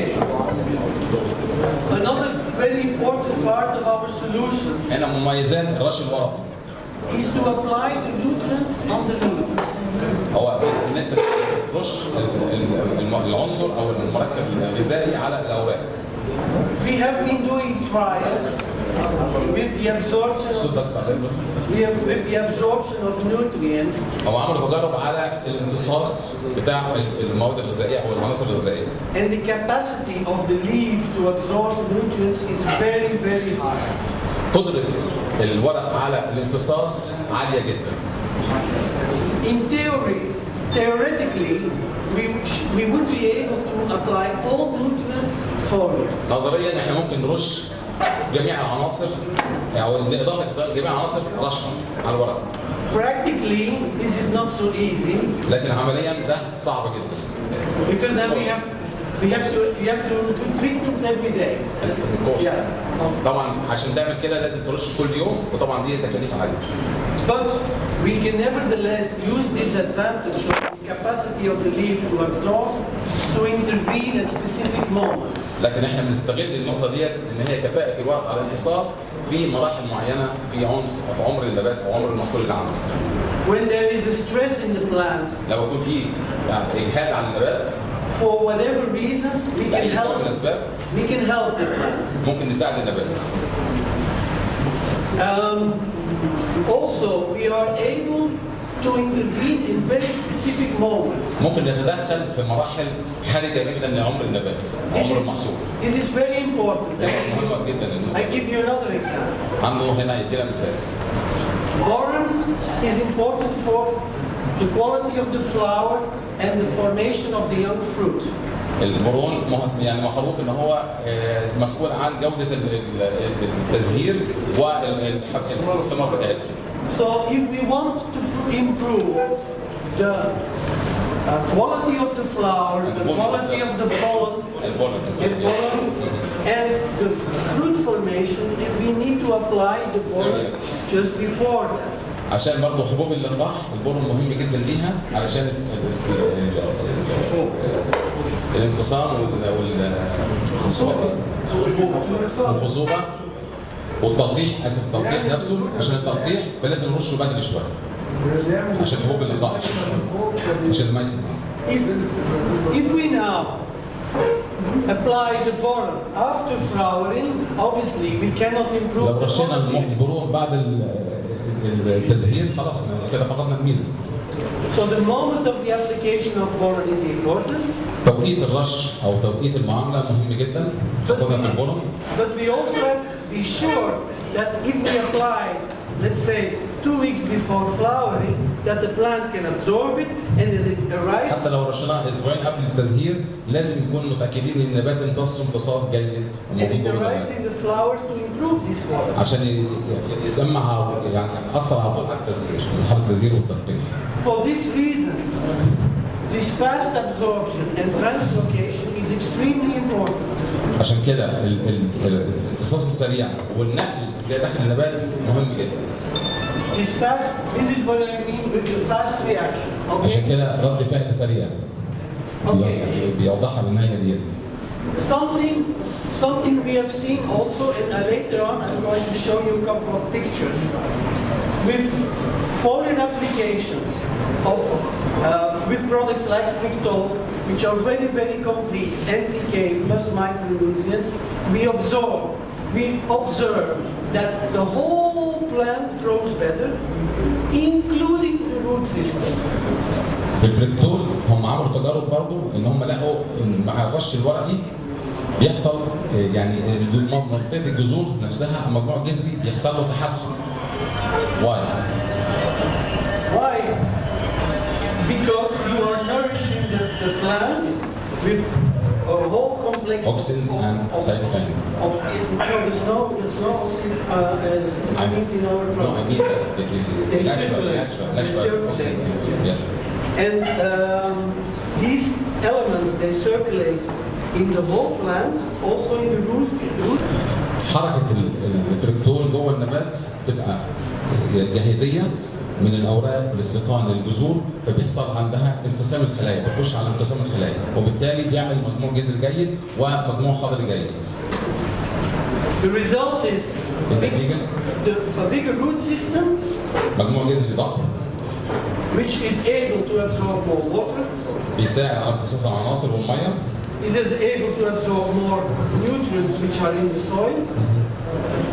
And is therefore more resistant and more strong also بيبقى فيه against diseases. اقل يعني بيدي مناعه اكتر للنبات ضد الامراض خاصه امراض التربه. So by applying foliar nutrition, you increase the efficiency of your fertilization in the soil. بتزود كفاءه التسميد بتاعك الارض مع الرش الورقي، بتزود كفاءه تسميد الارض. This I'm going to skip. I'm sorry. This is very important. دي مهمه قوي. دي مقارنه ما بين التربه والرش الورقي. For 1 unit applied foliar, لو احنا رشينا واحده من كل عنصر من دولت we need to apply these amounts to the soil. محتاجين قدامها ده الرش الورقي لو هي اليونت الوحدات كوحدات ده اللي محتاجينه للتربه. This means that, for example, for nitrogen, if we apply 1 unit foliar, we have the effect of 10-15 units. لو احنا رشينا وحده بس بوتاسيوم على المجموع الخضري كاننا اضفنا من 10 ل 15 وحده في التسميد. But for all elements, this is for all elements. لجميع العناصر. Even the phosphorus 1 unit it means 20 kilogram 20 units. This is why لو حتى يعني لو اضفنا وحده فوسفور رشه كاننا حطينا 20 وحده في التسميد. لا احنا هو قبل كده دي هو قالها من دلوقتي هو رش الورقي طبعا مهم جدا بس دوت عايزك ترش بصفه مستمره وفي نفس الوقت تحت تكاليف، لكن هي الفكره ان هي بتكمل بالظبط هي اضافه يعني قيمه مضافه بتكمل او بتامن لك النبات ان هو بيبقى عنده مفيش نقص عناصر في نفس الوقت عندك مجموع جذر جيد او ميتابوليزم النبات كله بالظبط ما بيحصلش اعراض نقص وفي نفس الوقت بيعمل لك جوده الثمار او جوده المحصول جيده. So this indicates how. هو انا حتى في نظري وعملي، انا نظريا ان هو رش الورقي مهم جدا وهو ده ممكن يستغنى عن التسميد، لكن عمليا صعب. حضرتك كنت هقولها من شويه لسه هو عمليا هنا صعب. طبعا يعني هو عمليا هنا صعب لان الاراضي هنا مش غنيه بماده عضويه زي بره، يعني احنا بره شفنا مثلا اراضي الماده العضويه فيها 5-6% ماده عضويه. فهي الفكره في كده، يعني هنا عندنا في مصر يعني اراضي انت مش هنلاقي فيها 1% ماده عضويه. فهي دي المشكله، فاحنا بنقول يعني بنقدر نستفيد يعني جزء كبير نقدر نعوضه من التربه. اتفضل. Another comparison, application of iron sulfate.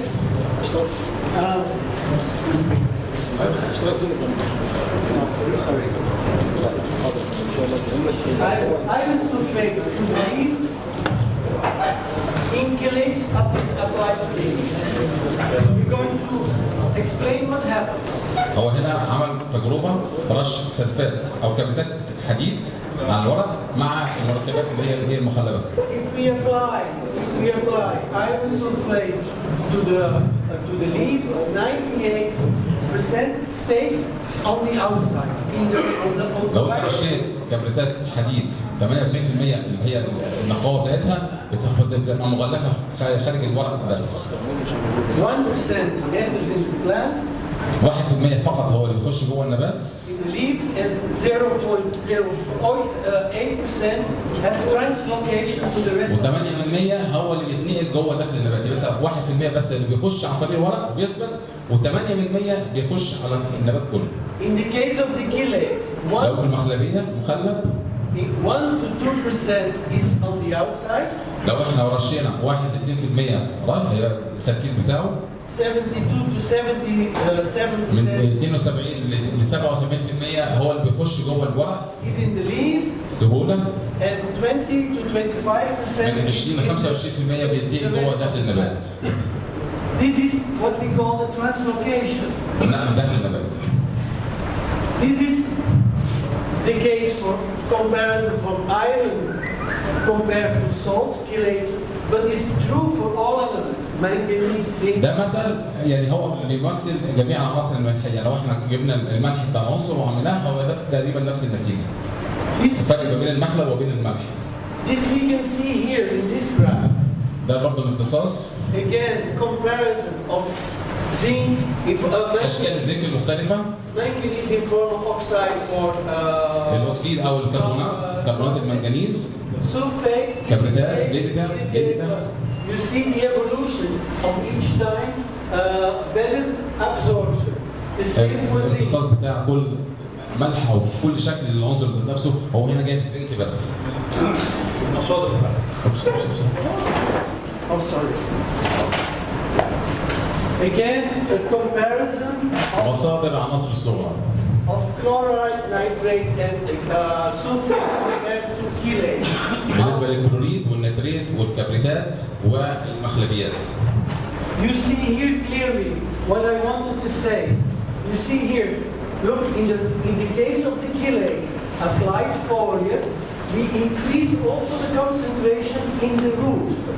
لما بترش العناصر المخلبيه في الورق من فوق بتزود النسبه بتاعتها في الجذور، محتواها من اللي حوالين الجذور. So with chelates we nourish the whole plant, and obviously for that reason also the root system is going to develop better. زي ما قلنا قبل كده ان هو الرش الورقي بيساعد برضه مجموعه الجذر على الامتصاص. This is going to come down. لو الماء عنده مش متبقى لو مش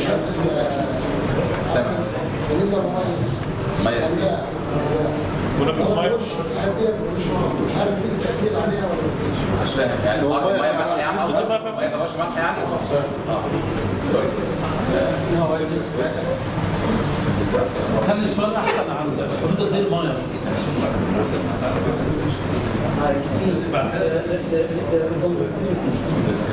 Okay. Obviously,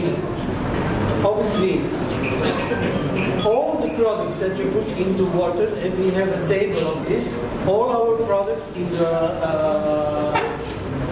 get some extra IC because there are products with charges. The zinc chelate has a negative charge and it is compensated by a positive charge, so it increases the EC. No, it's asking about EC in the water itself.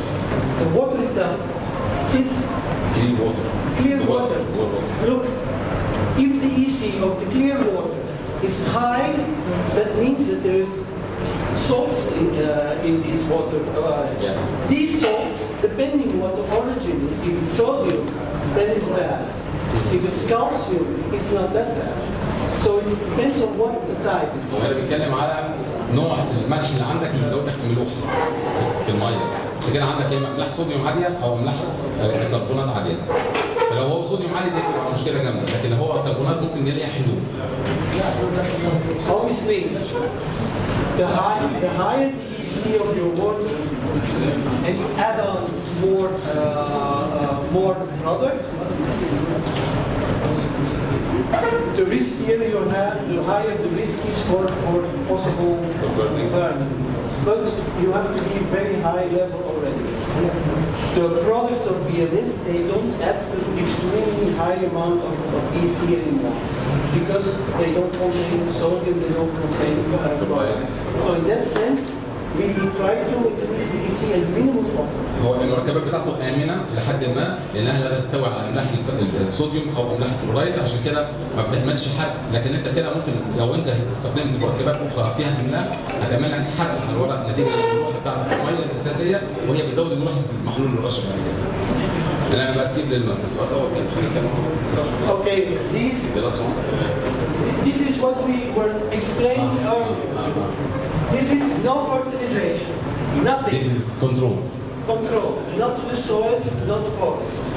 ده أول صورة ديت يا جماعة، ده كنترول ولا معامل برش ولا تسميد.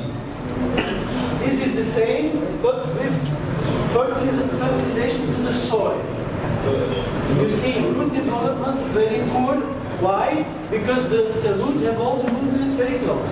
دي هو التسميد الأرضي، ده اللي هي المعامل الاساسي لو العادي بتاعنا لو التسميد الارضي، هتلاقي مجموع الجذر بتاعك مش نشيط عشان هو ايه العناصر مفيش امكانيه هو يروح بيها، هي قريبه منه. This plant without fertilization to the soil But before the fertilization of fructose, خدوا جزء من اللي هو الغير معامل في التسميد الارضي ورشوه فكانت النتيجه في الجذور ديت. see how the root development is a lot better. تنشيط عشان يثبت النظريه بتاعته ان هي تنشيط المجموع الجذري عن طريق رش الورق. But this is what we've seen with all deficiencies. If you have a problem with deficiency, على جميع العناصر نقص العناصر الموجوده المختلفه. very often the root development is also affected. لما يجي رش لو عندك نقص عنصر الماء وبيجي يرش فوق بيزود المجموع الجذري الموجود تحت. So treatment of this deficiency will improve the root. So if we make now programs وهنا نعمل برنامج for a specific crop. لمحاصيل معينه We're going to take different things in consideration. هناخد كذا حاجه في اعتباراتنا. First of all, the soil. اول حاجه التربه. How is the soil? pH high, pH low. ارتفاع الحموضه او القلويه في التربه. Phosphorus high or low. Analysis of the soil. نعمل تحليل التربه عشان نشوف برضه املاح الفوسفور في التربه شكلها ايه. This gives us an indication of what is available or not available. ده بيدينا انطباع على العناصر المتاحه والغير متاحه في التربه. A list like that. M means very sensitive. S means sensitive, and there's not no sensitivity. What the sensitivity means, I will explain it. M is very sensitive. Very sensitive. S sensitive. And nothing indicated no sensitive. هو هنا دي محاصيل مختلفه جايه من الطماطم لحد المثال اللي قلنا. الام دي بتمثل هي يعني حساسيه عاليه جدا لنقص العنصر ده. الاس حساسيه متوسطه اللي مفيش اي حاجه خالص فيها دي مالهاش حساسيه ما بتاثرش فيها. Okay, what this means I'm going to explain with an example. هيوضحها لنا بمثال. Just imagine we have one plot of land. عندنا لو احنا نتخيل عندنا حوشه. All the same. كلها زي بعض. At the left we're going to plant tomatoes. لو احنا يعني طبيعه تربه واحده هنزرع على الشمال طماطم. And on the other side onion. وهنزرع الناحيه الثانيه برضه بصل. What do we see? For example, for copper. لو احنا شفنا بالنسبه للنحاس. Copper. Tomatoes, no sensitivity for غير حساسيه ما عندهاش حساسيه لنقص العنصر النحاس. And onion very sensitive to copper. لكن البصل حساس جدا لنقص النحاس. شره للنحاس. This means that on the onion crop we are very likely to see copper deficiency. هنلاقي في المحصول البصل هنلاقي اعراض نقص النحاس. Because the root system of the onion is very shallow and very little efficient to absorb the copper that's in the soil. عشان ببساطه شديده جدا ان مجموع جذر البصل سطحي وعنده ما بيحصلوش امتصاص جيد للعناصر المتاحه في التربه عشان صغير. And both sides the same amount of copper is available. في الناحيتين هنقول ان نسبه النحاس في التربه هي ثابته. Probably the tomatoes they need to absorb more copper than the onions.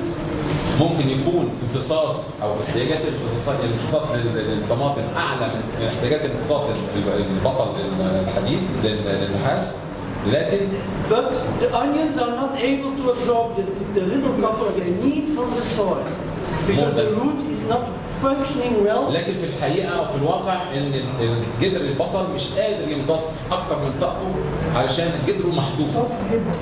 So this graph will help us very much. If we're going to plant onion, we know that we have to pay special attention to these elements with very sensitive. لما نيجي نزرع بصل عارفين ان احنا عندنا نقص من مغنيسيوم ونقص نحاس وعندنا شويه نقص منجنيز وشويه نقص Boron, for example, for onions is not very important. البورون مش مهم قوي ليها هو بيحتاجه لكن ما بيحصلوش فيها حتى لو مش موجود ما بيحصلوش نقص عناصر البورون نقص عناصر البورون اللي ما عندوش تزهير. This does not mean that we can never see boron deficiency in onion, but it is less likely. It is rare to find it. It is rare to find. Yes. لكن مش معنى كده ان ما تلاقيش نقص عنصر بورون على البصل، هو نادر ما تلاقيه، ده في حاله الاراضي اللي هي سيئه جدا، لكن هو مش محتاجه قوي او مش مالوش حساسيه ليه نقص العنصر ده. I come back to the question of the Mr. there. Potatoes. البطاطس. Very sensitive to manganese deficiency. حساسه جدا لنقص المنجنيز. But in some cases, in alkaline soils, we still have iron deficiency. لكن في بعض المناطق اللي فيها قلويه عاليه عندنا مشاكل في نقص الحديد. If we have iron deficiency, we need to apply. في الحاله ديت لو احنا محتاجين هنضيف حديد. But because the potato is very sensitive to manganese, لكن حساسيه البطاطس للمنجنيز ايه اللي هيحل بقى؟ It's easy to create this antagonism with iron application. من السهل جدا ان احنا نخلق يعني حاله من التضاد ما بين العنصرين في التربه. هيبتدي الطين بله زي ما بيقولوا. لازم نضيف العناصر، الصوره دي بالذات تكرار، وقبل ما احتياج النبات، احنا عارفين النبات بتاعنا دوت بيحتاجها امتى، فلازم نرشها بدري. نجهزها له يعني. This is how we establish our programs. ده ازاي نعمل او ننشئ برنامج للرش الطريقه بتاعنا او رش الوصف. The same we do with the major elements, NPK. نفس الحدوته بنعملها للNPK او العناصر الكبرى. It is logic that in the beginning we will use products richer in nitrogen and not so much potassium, and for vegetative growth, and then for fruit formation, sizing, we will use more. زي دايما ابدا احنا في مرحله النمو الخضري بنحط نيتروجين اعلى من الفوسفور والبوتاسيوم، لكن لما نخش مع مراحل التزهير بنقلل النيتروجين ونزود الفوسفور والبوتاسيوم والبوتاسيوم. كالسيوم. تحديد الورق. تحديد ماسكين باور دي اناليسيس. طبعا عايز مثال طبعا for the education is asking about leaf analysis. Yes. So it's important. It's very important and it's very helpful. But sometimes it comes too late. Yes, but when هو اهم حاجه دي هنجاوب عنه امتى في كل محصول في تايم تيبل او في جدول انت تاخد امتى، زي العنب مثلا او البطاطس او الحاجه او الموالح تاخدها امتى، وعشان فيها يعني يبقى في لسته كده الاوبتيمم بتاعها او الايديال بتاعها او الممتاز بتاعها يبقى ايه، اقل يبقى من كذا او اعلى من كذا، فلازم يكون عندك الداتا دي. So this is how we make our programs, and there is one thing more for the calcium, for the pre-macao. Also, the moment of application is extremely important.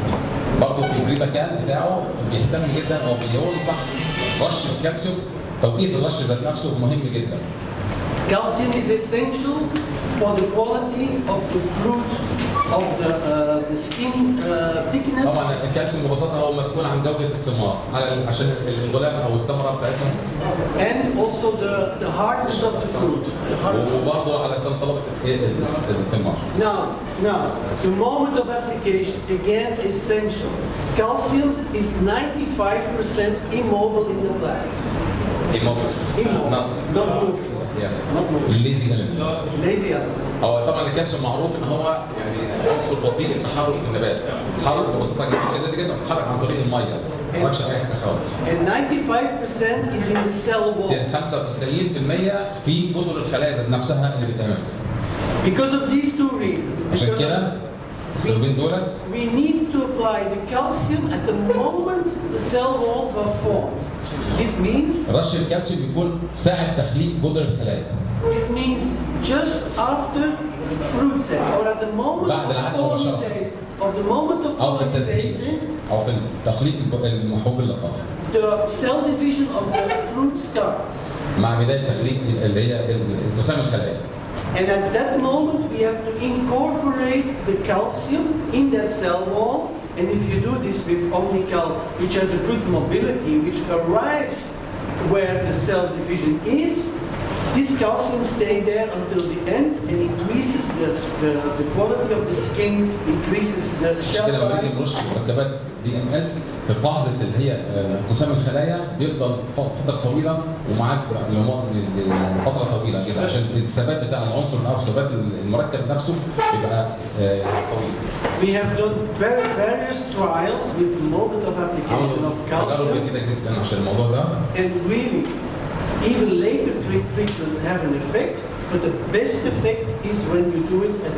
برضه الرش المتأخر بيجيب نتيجة، لكن الرش البدري أو مبكر قبل انقسام الخلايا أو قبل الحق بيبقى مهم جدا. Okay, we're going to skip now quickly to the crop. What? I had prepared a lot more. To the products. هو هنا اتكلم عن المركبات، كل ده كان بس مسح زور الشباب. Fructose is the هو هنا بيتكلم عن الفركتول. is the most general product. ده يعني مركب عام. The most complete product. أو مركب كامل إلى حد ما. The only nutrient it doesn't contain is copper. المركب الوحيد اللي مش موجود فيه أو العنصر الوحيد هو النحاس. But for the rest, لكن باقي العناصر فيها موجودة، عشان كده مركب زي شبه كامل. it is very not very rich.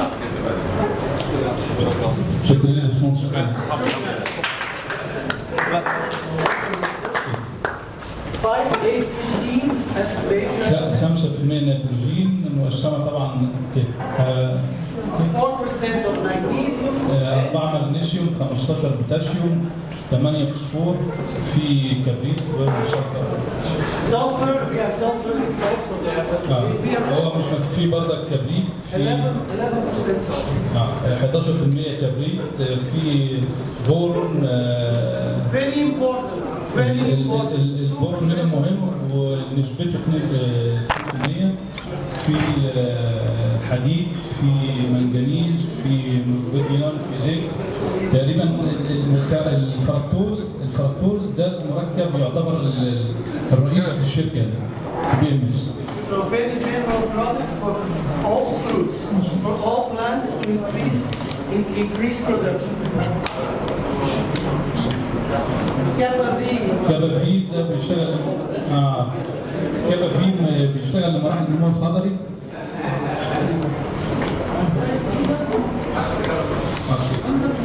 الكابا في ده بيشتغل في مراحل النمو الخضري. نيتروجين، اللي فيه نيتروجين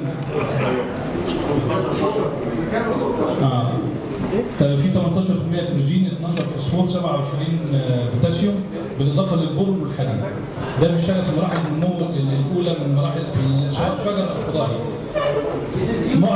طبعا التركيبات عموما عشان برضه تكون واضحه فيها نهاب في التصنيع ونهاب في الماده المخلبيه، هم اللي بيصنعوا الماده المخلبيه، وكل المركبات فيها من ماده لمادتين تخليب. ففي اي ظروف النبات بيمتص، في اي ظروف حراره، امطار، مش عارف ايه زي كده، بس ليها اشتراطات في الرش او في المعاملات عشان ياخد اعلى كفاءه كده. So it is used in the beginning for stimulation. دي في بدايه النمو، يعني في بدايه نمو المحصول، سواء شجره او بنتكلم عن المحصول او المحصول بصفه عامه، شجر او خضار او كباجي.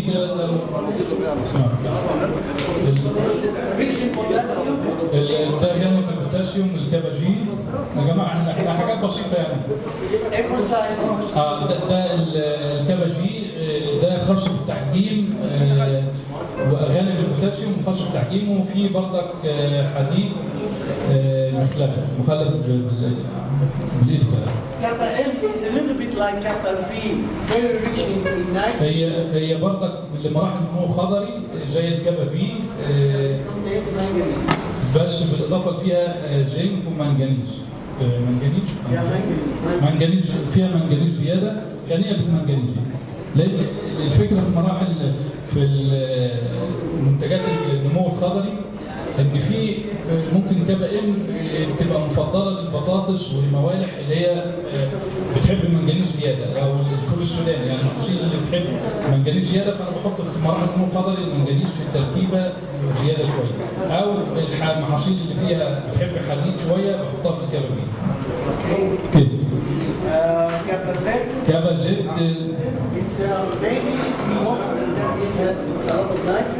فيها نيتروجين عالي ومغنيسيوم عالي وفيها منجنيز ونيتروجين عالي وفيها برضه بوتاسيوم كبريت ومغنيسيوم. بريما كالسيوم او اللي اسمها بريما كال، اسمها هنا في مصر بريما كال.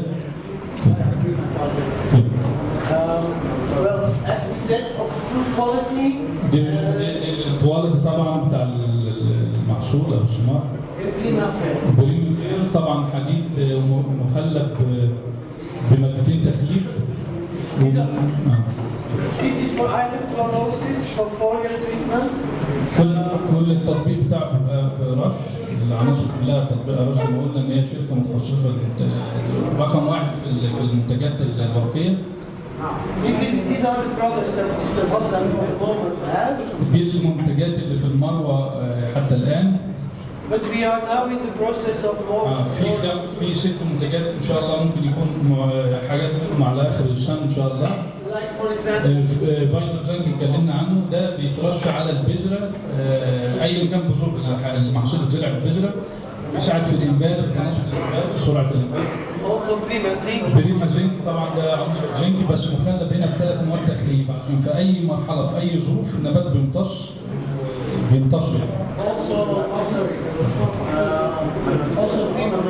بريما منجنيز برضك نفس الوضع، منجنيز مخلى ب3 مواد تخليب في اي ظروف يبقى التحيه او امتصاصه متاح.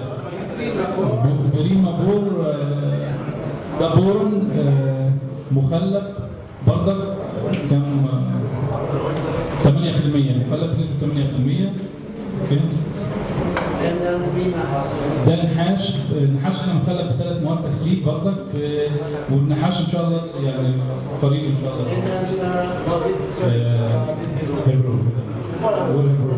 بس حاجه استرشاديه، طبعا البرامج دي دعم للمواد بصفه عامه يعني.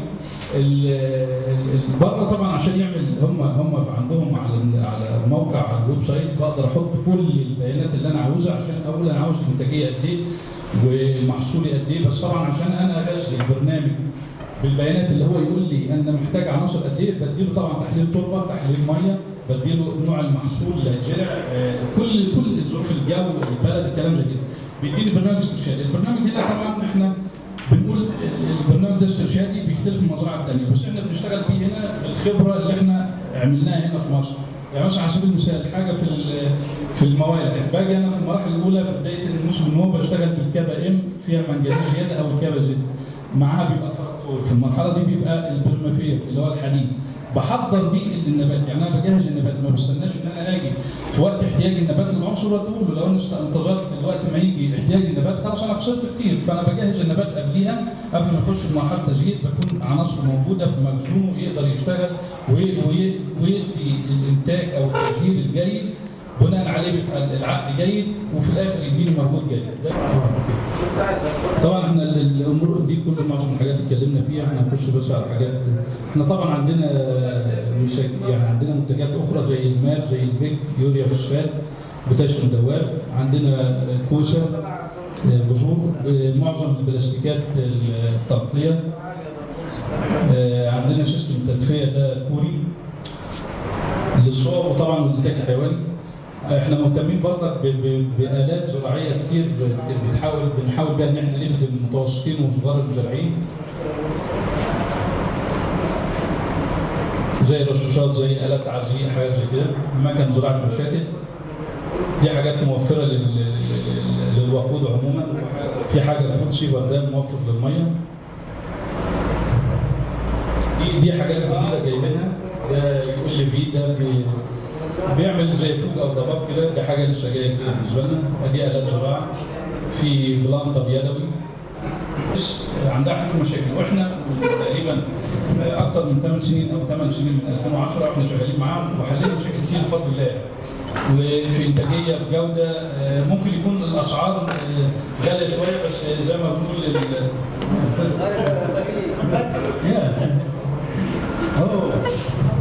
يعني دي بس على سبيل المثال، دي كانت تجربه على مشتل ارضي كنا راشين كده ساعتها، ما عندنا الا الكابا فيه والفركتور. رشين تقريبا نص جرام فراكتور ونص جرام كبابي. ده مرشوش، ده مش مرشوش. ده عنب كان لسه بدايه النمو، ده مرشوش، ده مش مرشوش. ده كان في البستان. طبعا دي كان في الموضوع كانوا شغالين كبابي، وكان عندنا نموات كان جيده. المهندس طبعا هو منورنا هنا. احنا شغالين تقريبا، هو شغال بالبرنامج كبابي فراكتور في المانجا. دي كان مشكله كنا حضرناها، وكان معانا المهندس عبد الشافي في مافا. كان اول دخولنا المافا نتعرف على المهندس عبد الشافي. كان عندهم مشكله في الصوبه. كان اعتقد فيه ملوحه والنماتود على الموضوع. كان نماتود. مفيش معاملات للنماتود. ما كانش فيه، كان العمليه كانت صعبه جدا. ده كان معامل وده ما كانش معامل. يعني الفرق كان واضح. هي الفكره في التغذيه طبعا، بالاضافه للاسرار التصنيعيه بتاعت الشركه، ان هي بتحس النبات على ان هو يعمل شعرات جذريه، بتحسه على ان هو يبقى فيه امتصاص زياده، العناصر المتاحه في جسمه، فقوه مناعه جيده، نبات قوي، في الاخر ان هو بيقدر يتغلب على المشكله. ولو انا النهارده مثلا بعمل 3 تطبيقات حاجه للنماتوده، لا ممكن اعمل تطبيقه واحده لغايه ما اعدي المرحله دي. احنا مثلا نيجي نحصر في مشكله زي كده، نحصر الجذر اللي هنا من اللي هنا. لو لقينا هنا مثلا نلاقي 10 جذور كلهم مصابين، لا نلاقي هنا جذر يتجدد، شعرات جذريه جديده بتمتص، فتغلبنا عن المشكله. دي كان طبعا مشكله برضك في تكنولوجيا كمان المهندس مصطفى، وكان عملنا تجربه هناك. كان على العنب، كان في العنب هنا كان فيه نماتوده وكان وملوحه. عملنا تطبيقتين وكانت النتائج مرضيه بالنسبه له ساعتها، وخدنا ريبورت في الكلام ده كده. ده كان شغل على القمح، وكان طلعنا فيه نتائج كويسه جدا على ما اتذكر، يعني مش عارف 25 ابداع على ما اتذكر. يعني الكلام ده في 2011 كان في 6 اكتوبر. ده هنا البرتقال معامل وغير معامل. الفكره بقى في الثمره المعامله، تحس ان هي في اكتمال ليها، تحس ان الثمره صحيه خالص، بتلمع زي كده. ده في فرق، يعني في فرق من ده كده.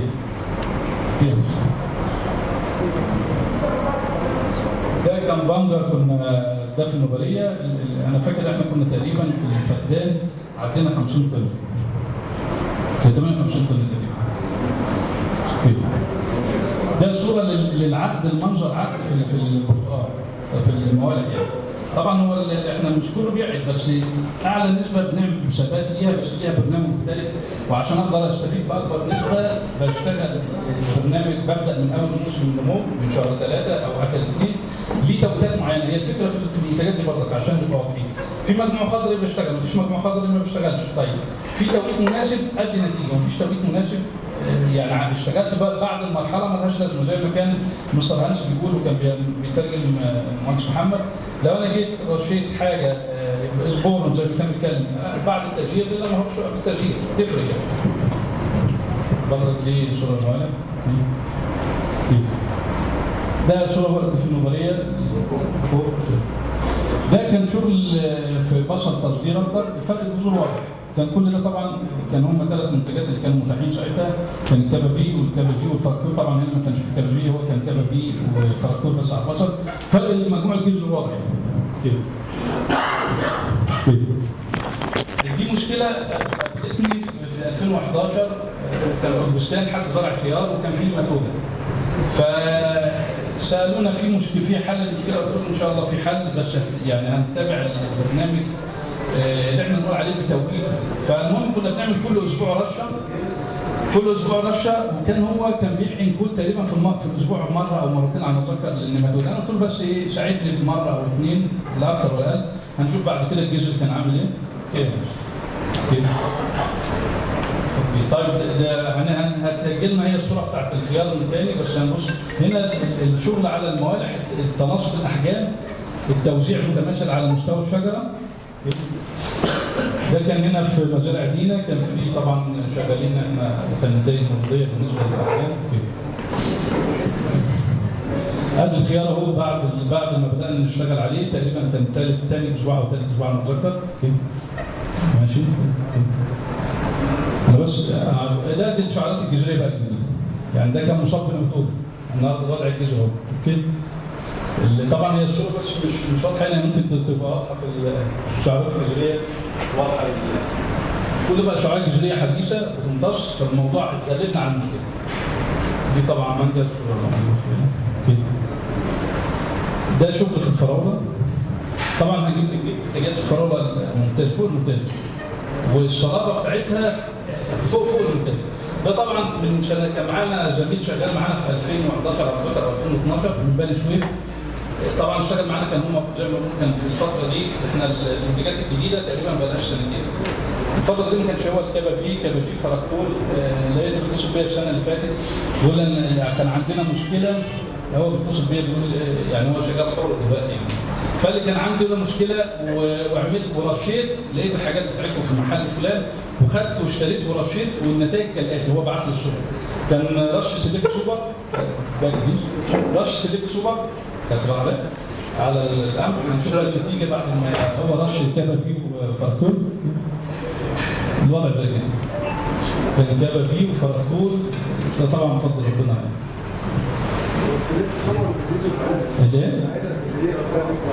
ليه؟ ما انا بقول لك هو الراجل النهارده حصل مشكله، هو اللي حصل باك يعني هو نفس المشكله حصلت ايه؟ يعني هو المشكله حصلت. هو عمل ايه؟ هو سارع ان هو عمل عمليه رش. الرش ده في نبات لسه برضك في الروح بدا يغير، وبعت لي صور زي كده. كيف منتج نفس الوضع ده. انا معايا اكتر من صوره اللي حابب يشوفها. دي طبعا شغل في مانجا في مزارع في الاسماعيليه، المهندس احمد مغربي، الاستاذ منصور. طبعا العقد ده طبعا بطاطس كان عند محمد غانم. الوضع عمر طبعا من ضمن الناس اللي بيستخدموا البرنامج كامل، ويمكن بيزودوا كمان في البرنامج الحاج محمد غانم في السودان وبطاطس.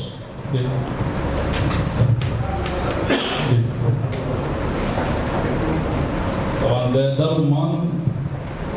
ده المنظر الثاني شايف الحرائق. دي طبعا في العوينات، حاجه العوينات. ده في 6 اكتوبر. ده في 6 اكتوبر برضه. ده كان في مشكله كان عند الحاج محمد في وادي النطرون، كان في مزرعه ثاني كامل، ان هو كان عنده مشكله كبيره ان كان في صاروخ في السودان اللي بيبقى من القلب شواهد. طبعا احنا بفضل الله ساعدنا فيها بعلاج ممتاز. حتى ساعتها هو كنا بنصور السوداني عشان بنبعته للمصدر عشان ياخد موافقه بالوضع، بس كنا احنا ساعتها زودنا تركيزاتنا في الفرقتول، عالج لنا المشكله دي صراحه. بشوف الوضع اللي كان ده كله الاول كان القلب اسود، الوضع اختلف. طبعا في التحجيم الكبافيلي بتدي نتائج ممتازه، بتدي نتائج ممتازه في التحجيم وتناسق الحجم كله. يعني احنا يمكن وصلنا مع بتوع السوداني مع بعض الناس عندنا 3 طن، بس طبعا هم حلفوني ما اقولش اسمائهم. وكل مكان ليه وضع. موجود حضرتك ان خلص واللي عاوز برنامج جاهز. اي محصول يا جماعه، اي محصول ليه برنامج، اي محصول ليه برنامج. بس اهم حاجه التمرين.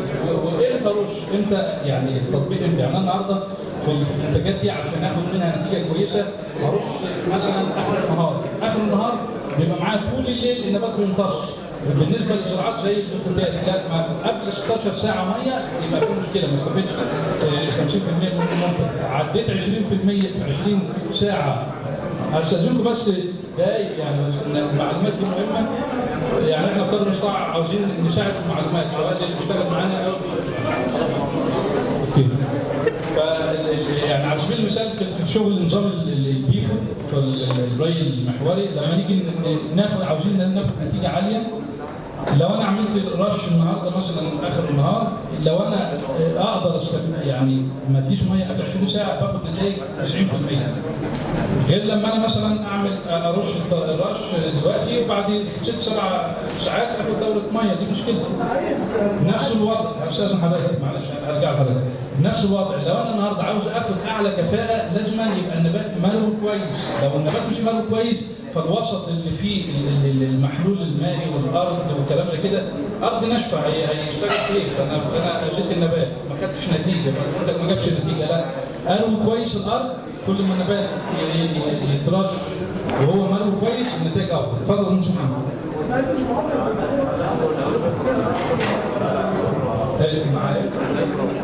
معدل الفرقتول، معدل معدل الفركتول. المهندس محمد بيسال معدل الفركتول مع النماتود. احنا النهارده الفركتول هو مش علاج بس، هو مساعد ان هو بيقوي صحه النبات ويقوي جهاز المناعه، بالاضافه للحاجات اللي هي النهى واللي هم في التصنيع نفسه انا ما اعرفوش. الفركتول الكبه فيه او الكبه ايه؟ الكبه فيه مع الفركتول او الكبه ايه دي بيساعد ينشط. هي يعني مثلا على سبيل المثال احنا بنحط 250 جرام، لو بنحط 250 جرام لو بنحط 250 جرام المعلومات بتتنقل يا اما بالسفر يا اما بالناس اللي بتيجي يا اما بالناس اللي بتشرح. فاستاذنكم يمكن نقدر نفيد باي معلومه. الصوت بس، الصوت واللي عنده سؤال هنجاوب عليه. يعني في سؤال معانا مهم، ازاي نعالج النماتود؟ هعالجها بالتغذيه بس، بدون ان انا ادي علاج معايا؟ لا، هدي علاج بس الجرعات بتاعته هتقل. بدل ما كنت بعمل 4 حقنات النماتوده، لا اديني حقنه واحده. خلاص حقنه واحده بقدر اوقف شويه النماتوده وانا اشتغل، فعملت مجموع جذري كبير، نبات قوي، قدرت اتغلب على المشكله. الحمد لله. انا بقول لحضرتك دي انا اللي عاملها بنفسي. يعني معظم انا تقريبا 99% من النباتات اللي في مصر انا جربت عليها بما فيهم النجيل، رشيت على النجيل. يعني قعدت انا سنتين قعدت بنفسي اجرب. كان ساعتها في زميل كان معانا ساعتها المهندس ابراهيم، تعرفوه، كان هو اللي بيجي يلاقي النتائج، كان بيلاقي نتائج غير اللي هو كان متوقعها. فبقيت اجرب. احنا بدانا بنجرب بربع جرام ونص جرام في كل المنتجات، وهي المنتجات زي ما بنقول الغالي رخيص. هو النهارده اللي انا بعمله ايه؟ برضك عشان الناس تبقى واضح لها المعلومه. اللي احنا بنعمله يا مهندس محمد ان تسميد الارض، لا ده انا بقول لك هنوفر منه كذا كذا كذا. ليه احنا بنقول كده؟ لان هو اكثر من 70% من التسميد الارضي بيتغسل في التربه، انت فاقده. يعني هو راح منك 50% انت فقدته. انت النهارده لما ال 50% دول انا بستبدلهم برش ورقي في اي ظروف، انا بستفيد بقى بالنبات القوي من النبات. سؤال ثاني يا جماعه؟ حد عنده سؤال؟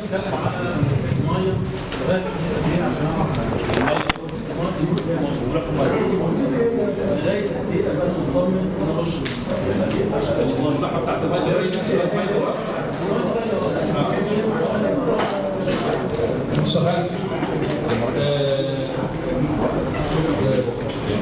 وهل لازم احلل؟ يعني هل ان انا احلل؟ هو لما حضرتك هتحلل هيبقى اهم. حد الان طبعا. What about ability for sleep for water if you need use for your hours? Our product, بيقول لك منتجاتنا they don't increase EC a lot. مش محتاجين الاي سي يبقى زياده خالص. واتش برسنتج هو اسمه مين؟ BBM. What's our BBM? We normally use water. Yes, wait. We normally use between 1 and 5 grams per liter. و 150 جرام في اللتر. انا اتكلم اي سي ميلي موت اور BBM. ال سي اوكي. طيب هو على بال ما يراجع يشوف لنا الاجابه. I have a table with me. هيشوف على بال ما يشوف الاجابه بتاع السؤال بتاع المهندس محفوظ. المهندس عفاف. هو يفضل بالنسبه للوحده الميه. طب احنا هنسمع بس المهندس عفاف، ممكن يكون عنده معلومه لينا هتبقى مهمه. المهندس عفاف من تقريبا 2010 او 2011 احنا شغالين مع بعض يعني. بالنسبه للوحده يعني هو حافظ المنتجات اكتر مني. بالنسبه لمقاومه النماتوده المنتجات ما بتقومش النماتوده، ولكن المنتجات لو انا عندي مشكله انا ما قلتش ان هي بتعالج النماتوده، بس بقول ان انا عندي نبات قوي. هي بتقوي النبات وبتخليني لو انا مش عندي تصدير للمنتج وعايز اشتغل واصدر وبدون معامله نماتوده بستخدم المركبات. طب والله دي معلومه حلوه خالص. هي دي المشكله اللي كانت عندي في الفلفل. طب هي المعلومه دي يا باشمهندس محمد والله معلومه حلوه. بدون معامله خالص، ما عملتش انا والصوبه رجعت تشتغل. طب المعلومه ايه؟ ان كان المصنع شايفه كان في المروه هيصدر فلفل وما ينفعش يرش حاجات اللي ما يحقنش للنماتود. فهو اللي حصل ايه؟ ان هو لما استخدم المنتجات بتاعتنا كان ساعتها النبات بقى هيلسي بمجموع جذري جديد، المصاب خلاص هو مصاب، فشعارات جذريه جديده، فانتاج كويس، فجوده كويسه، فصدر وما عندوش مطبقيات، صح كده؟ صح كده. المنتجات بتاعتنا امنه. المنتجات امنه، والمنتجات دي يا جماعه بتشتغل على يعني بتشتغل اورجانيك. احنا معانا الحديد، انا مسجل الحديد هنا اورجانيك، معايا شهاده بيه بس سجلنا والحمد لله ما بعناش اللتر بتوع الاورجانيك.